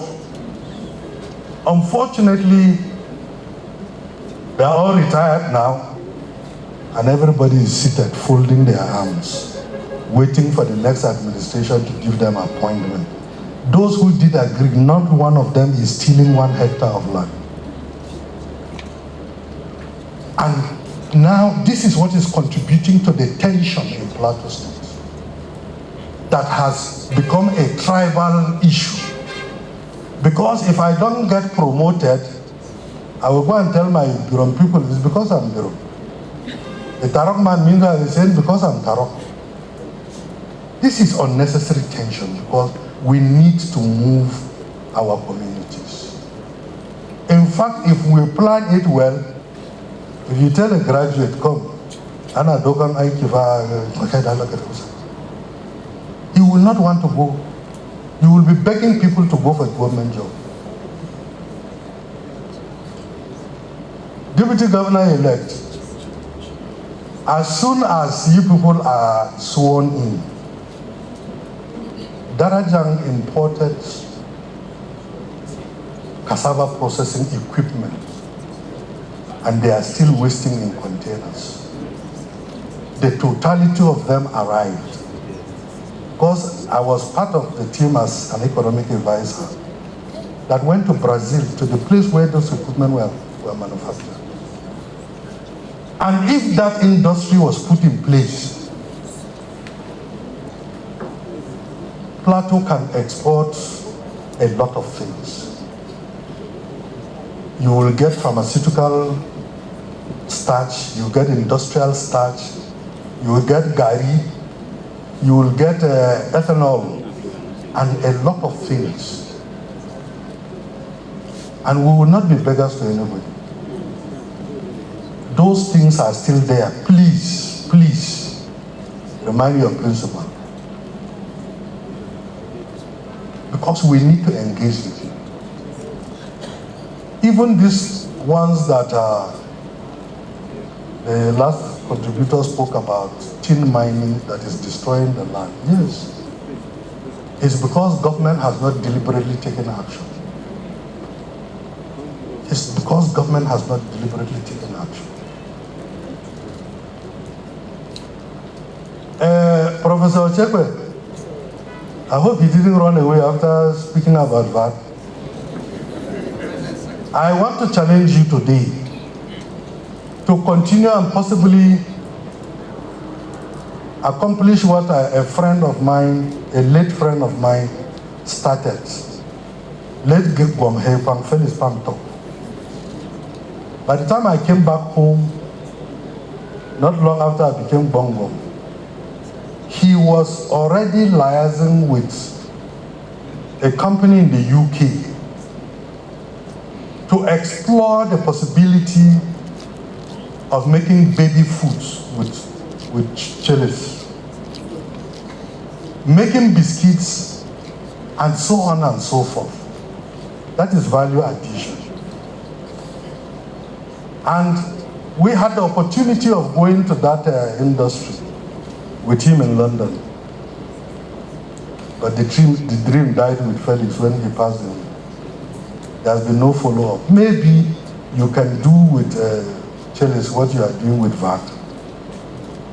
Meaning, I subscribe to those who have suggested a value addition to our produce, value addition. Even this tomato that gets so cheap in Jos that it is thrown about, you can simply just dry it. And there's a big market, particularly in the south. You know, Yorubas, they like food a lot. And if you want eateries, that is the headquarters of eateries. And they will buy these things. We need just to organize ourselves. And when you talk about drying, don't think about machinery. The same Yunana palm top, who processes achar, packs them in cartons, has started processing chilies, they pana. And in fact, a lot of my Muslim friends, sometimes are scared when Azumi is coming. They want that, and it is selling. That's part of what you said you saw in Unigbinde stores. The same one, I saw something in his workshop. It looks like a greenhouse, but it was low. And I said, what is this? He said, that's his dryer. No electricity, no nothing. And I said, come and make some for me. So he made 2 for me, I have them. You can comfortably do your drying without electricity. So we have a lot to do to improve the Berom economy. But let me say, those of us seated here, talking here, all the English, let us not think that we have gone beyond practical issues. Because when the ones coming behind see you doing those things, they will definitely toe the line. Our integrated dairy farms in Vom. When there some months ago, Gwangwang is here, they have managed to convince government through the CBN to finance cattle rearers. They will get a loan, and the loan passes through them. Build a place where you can keep 5, 10, 15 cows. They will do artificial insemination, and they will produce milk a lot. You don't have to import a cow from abroad. They are already importing the sperms for the artificial insemination. And a liter of milk now sells more than 500 naira. And they say the cow can be milked. And if well maintained, they can produce between 30 and 40 liters a day. So if you get, let's say the minimum, let's say even 25 liters a day, multiply by 500, that alone will pay for all your staff that you will engage, pay for the feeding of the cows. Just from one cow, if you have 10, 15, 20, what you will sell in one day will feed those cows for a month. And you are progressing. We have, and thank God they have trained about 70, 75 people, young people in VOM. And they've gotten the loan for those people. I'm saying this so that other districts can awaken. Yes, we have security challenge, but we have to go around that security challenge. Nobody is going to intimidate us on our land. We welcome people. We welcome people. We cannot develop on our own, but only people who are ready to stay in peace with us. Some years ago, after the attack in Geshis, the vice president was here. And we were making presentation. Somebody was saying, they attack us in our villages, this, that, this, that, this, that. Unfortunately for him, I spoke after he spoke. I said, Mr. Vice President, apart from Wasi, there is no any local government in Plateau State where they have a village. They are staying on our land all over. And they cannot claim they have a village in our land. I said those of us in Plateau, we quarrel among ourselves, but there has been no history of one tribe leaving their own village or district to go and attack another one. Our quarrel is verbal, just abuse, like, I'm sorry, I almost said women, but you forgive me. So we can repackage ourselves from Berom to the whole state. And so we are going to appeal to you to learn from the Solomon Lara experience, learn from the experience of past governors, and see where they failed and where they got it right. That is the essence. And please, let us not put undue political pressure on them. The Bible says, pray for your leaders. It didn't say abuse your leaders. We must learn to pray for leaders, because nobody, no matter how small the seat is, you can't sit there until God allows you. And it's clear in Scripture. I hope I'm right, Esther. Huh? You sounded like the pastor in the house. Yeah. So, we are going to put together a committee to design what we are talking about today, Berom economy and metamorphosis, because we want to see it, we want to discuss it, we want to actualize it. Please, this dream shouldn't die in this hole. It must be translated to reality. There's a lot we can talk about the economy. And let me tell you,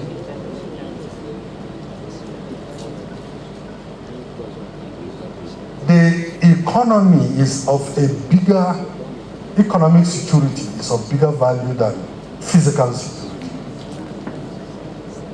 I hope you understand what I mean. Economic security. That is when people can eat, can buy food cheaply, can live happy lives, is better than physical security. That we have tested physical security, and we are still testing it. When you see military people all over the place, you see police, you see DSS, you see civil defense, everywhere. Confusion has set in. But when we develop an economy, it will start. I mean, when we talk about economy, you don't necessarily have to think of Nigeria. You don't necessarily have to think of Plateau. It starts from you and your home. The typical Berom economy was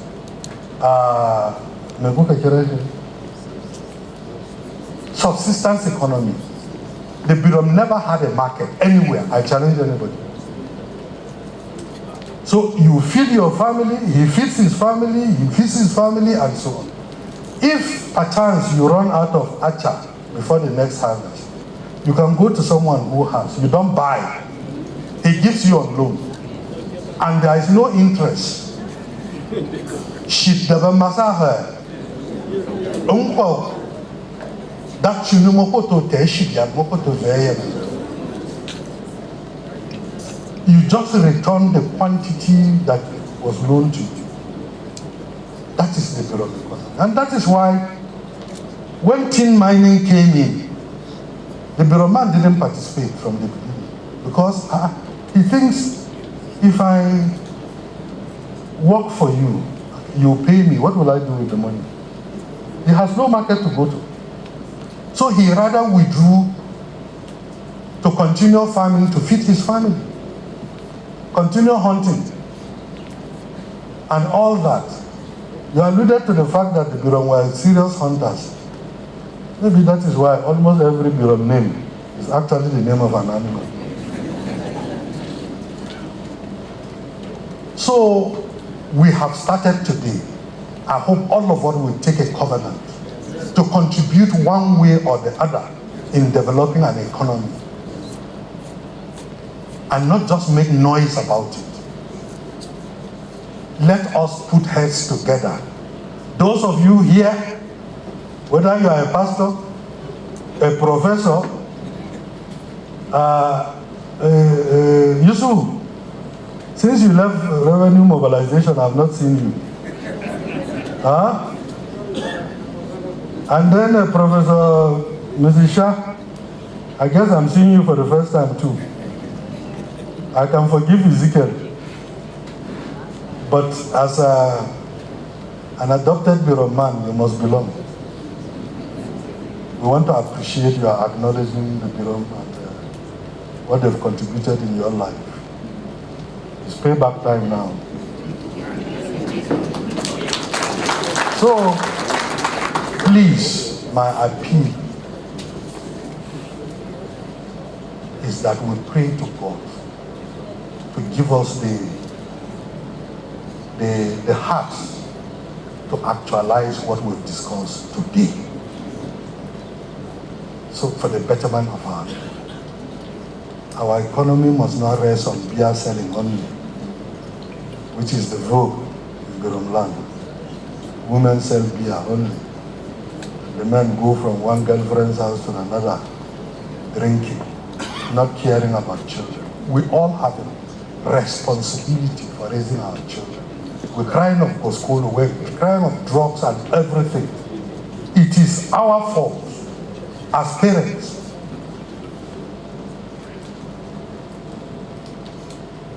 Permit me, Pastor, to quote the Bible too.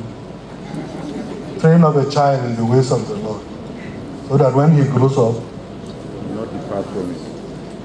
So that he will not depart from. Ask ourselves, what have I done? We've all failed. But as long as we're alive, God is giving us an opportunity to make it right. And by His grace, we will make it right. Thank you and God bless. I'm hurrying. Okay. There is dinner in the house, so you are all invited. I guess my wife is now wondering how to keep it warm. So you are invited for dinner in the house, please. And, tomorrow, by the grace of God, God has sent us the showers this evening. So, by the grace of God, we are on the right foot. and God will bless Berom land. God will bless Plateau State. Thank you.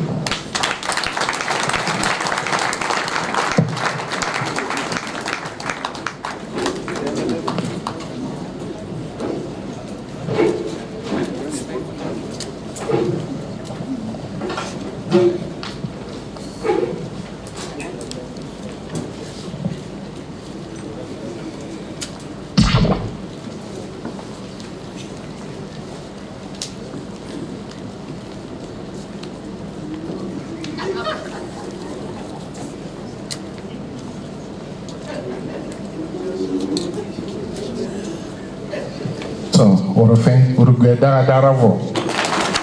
Dara Orofin. On this note, ladies and gentlemen, let me invite the chairman of the main planning committee, Senator Heidi Yang, to move a vote of thanks on behalf of the planning committee. Can we give him a round of applause as he comes on?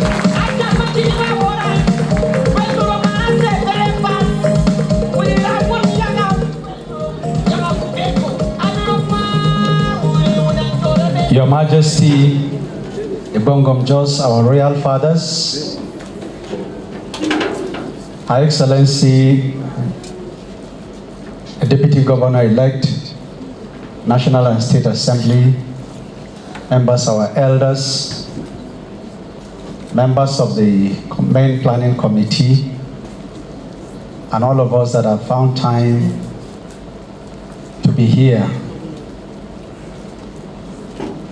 As a planning committee, let me use English so that the guest speaker will not miss out on the vote of thanks. We want to sincerely appreciate the guest speaker and the discussants for your erudite presentations on this very topic that is critical and topical to the Berom nation, the Berom economy, a metamorphosis. We want to appreciate the National Union of Berom Students who came from Plateau State University and for their presentation, which indeed it drove home the point. We want to appreciate the students of Beko Comprehensive High School who were also present. And all of you that have taken time, we deeply appreciate the members of the subcommittee, the Symposium subcommittee, under the chairmanship of Professor Kacholom Best, for this wonderful, very successful planning and a very great event that we've witnessed this afternoon into this evening. We are grateful. So far, the Nzem Berom 2023 started with the medical outreach to Riom for 2 days, and it was very successful. Then the Muslim prayer took place on Friday, and then the Wusal Nzem took place on Sunday. It was another very successful event. We want to appreciate members of the religious subcommittee for what you did. And then the Lala Berom, the festival village, started on Monday. We deeply appreciate His Majesty because you have given life to these very events by your presence. And we want to deeply, deeply appreciate you. Today again you are here. The Zere Berom took place very successfully. We appreciate the committee that handled that. The Women's Special Program, very, very successful. And we deeply appreciate the subcommittee. Your Majesty, the special program started also with hiking. Our youths went on the hills of Vang, and it was a very, very successful program. Tomorrow morning, as God will transit us into tomorrow, is the grand finale of the Nzem Berom 2023. We'll be starting with a 10-kilometer marathon. That is the one that His Majesty may not feature. And I think it's okay. The marathon will come up, and the carnival, the citywide carnival that His Majesty will be participating, will be kick-starting from Zawan Junction through to the palace, and then we will hit the city. It's going to be great. It's going to be wonderful. You've never seen its kind before. So please prepare. Just as what you are seeing in this symposium, it has never happened before. And we want to appreciate His Majesty for what he has said, that as a result of this very thought-provoking interrogation of the Berom economy and metamorphosis this evening, that a special committee will be constituted to work out the way forward, in which very practical steps will be taken to ensure that we practicalize every recommendation that has been made. And already there is the Berom Trust Fund. A lot that will be done in order to create a platform that will be funding the initiatives that will be coming. Once again, we want to deeply appreciate our resource persons for coming up with this very great and thought-provoking interrogation and presentation that we are going to leverage upon to launch the Berom economy, transit it from the traditional, and from the traditional to the market economy, the service economy, and be very active participants in the digital economy of our time and our era, which is collapsing all boundaries at the global level, and we cannot be excluded from it. You know that the resilience of this land survived so many attempts of displacement. It survived the displacement attempt of the 1804 jihadists. It survived the attempt by the colonial government to displace us so that the whole place will become a mining field. It is surviving an attempt to displace, to turn Berom land into a Huddersfield. And one thing, the resilience of the land that comes by the grace of God, we will not be excluded, nor be displaced from the digital economy. Thank you. God bless you all. Thank you.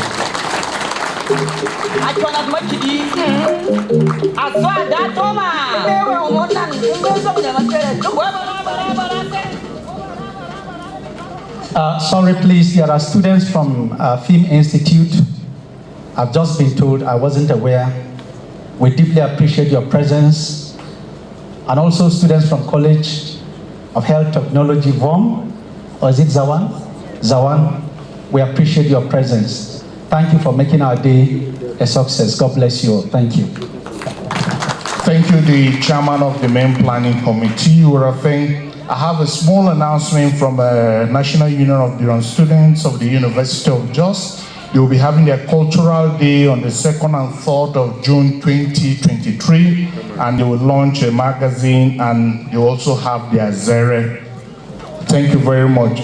I think the chairman forgot to tell us that we are supposed to wear our dancing shoes tomorrow, at least to thrill His Majesty. with this, we've come to the end of this very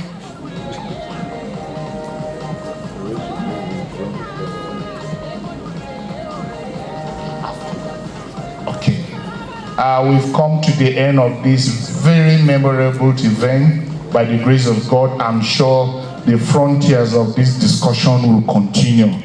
Immediately after the closing prayers, which I will invite Reverend Didi Yang, there is a cultural display I'm sure is going to add color to what we're doing. Once more, you're very much welcome, and I'll say good night to each and every one of yours. What a thing. Reverend Dara.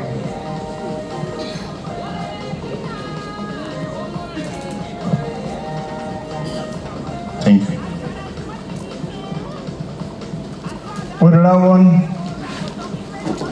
Dare Davi Bongo Njilagwi Warasi Yitirang Batomo Dinjini Kwagala Warasi Nong Rizamanele Warasi Fan for season Yagan Radmona Teye Movenawot Warasi Yagan Misismo Warasi Yaga Joga Nzem Berom Shekomo Yimo de Bapere Warasi Diri Tomo Warasi Diri Radmo on hold the wooden Kunus Waragadi for Apere would none in that Yaga rock the Warum Yunum Dari Warasita or a fan.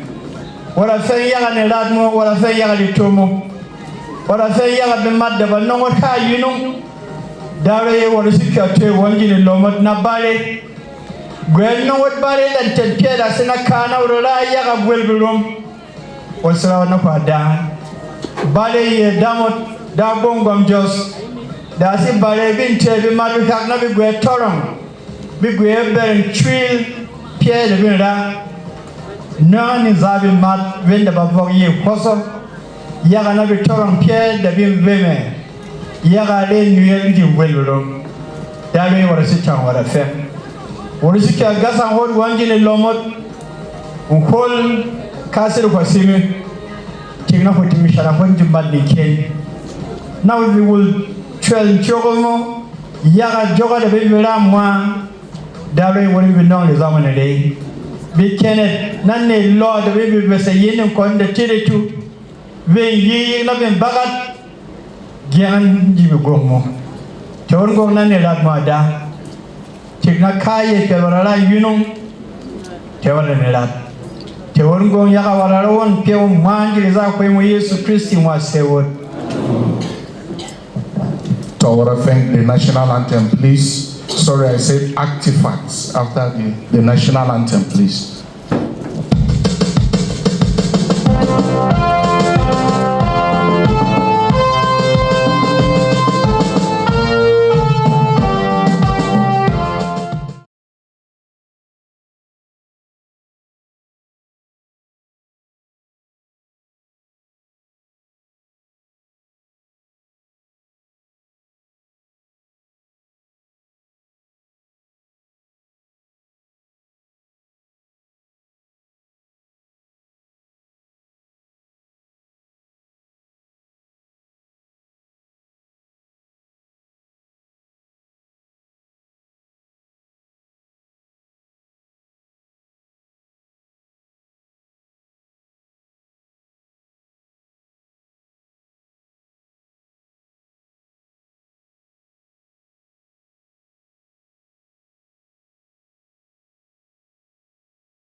They decide to come.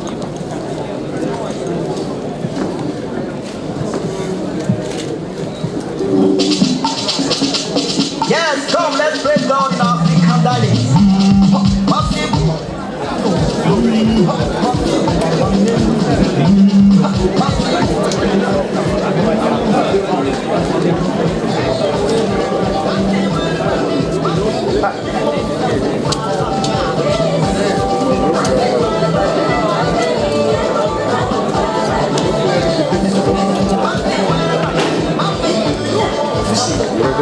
Yes.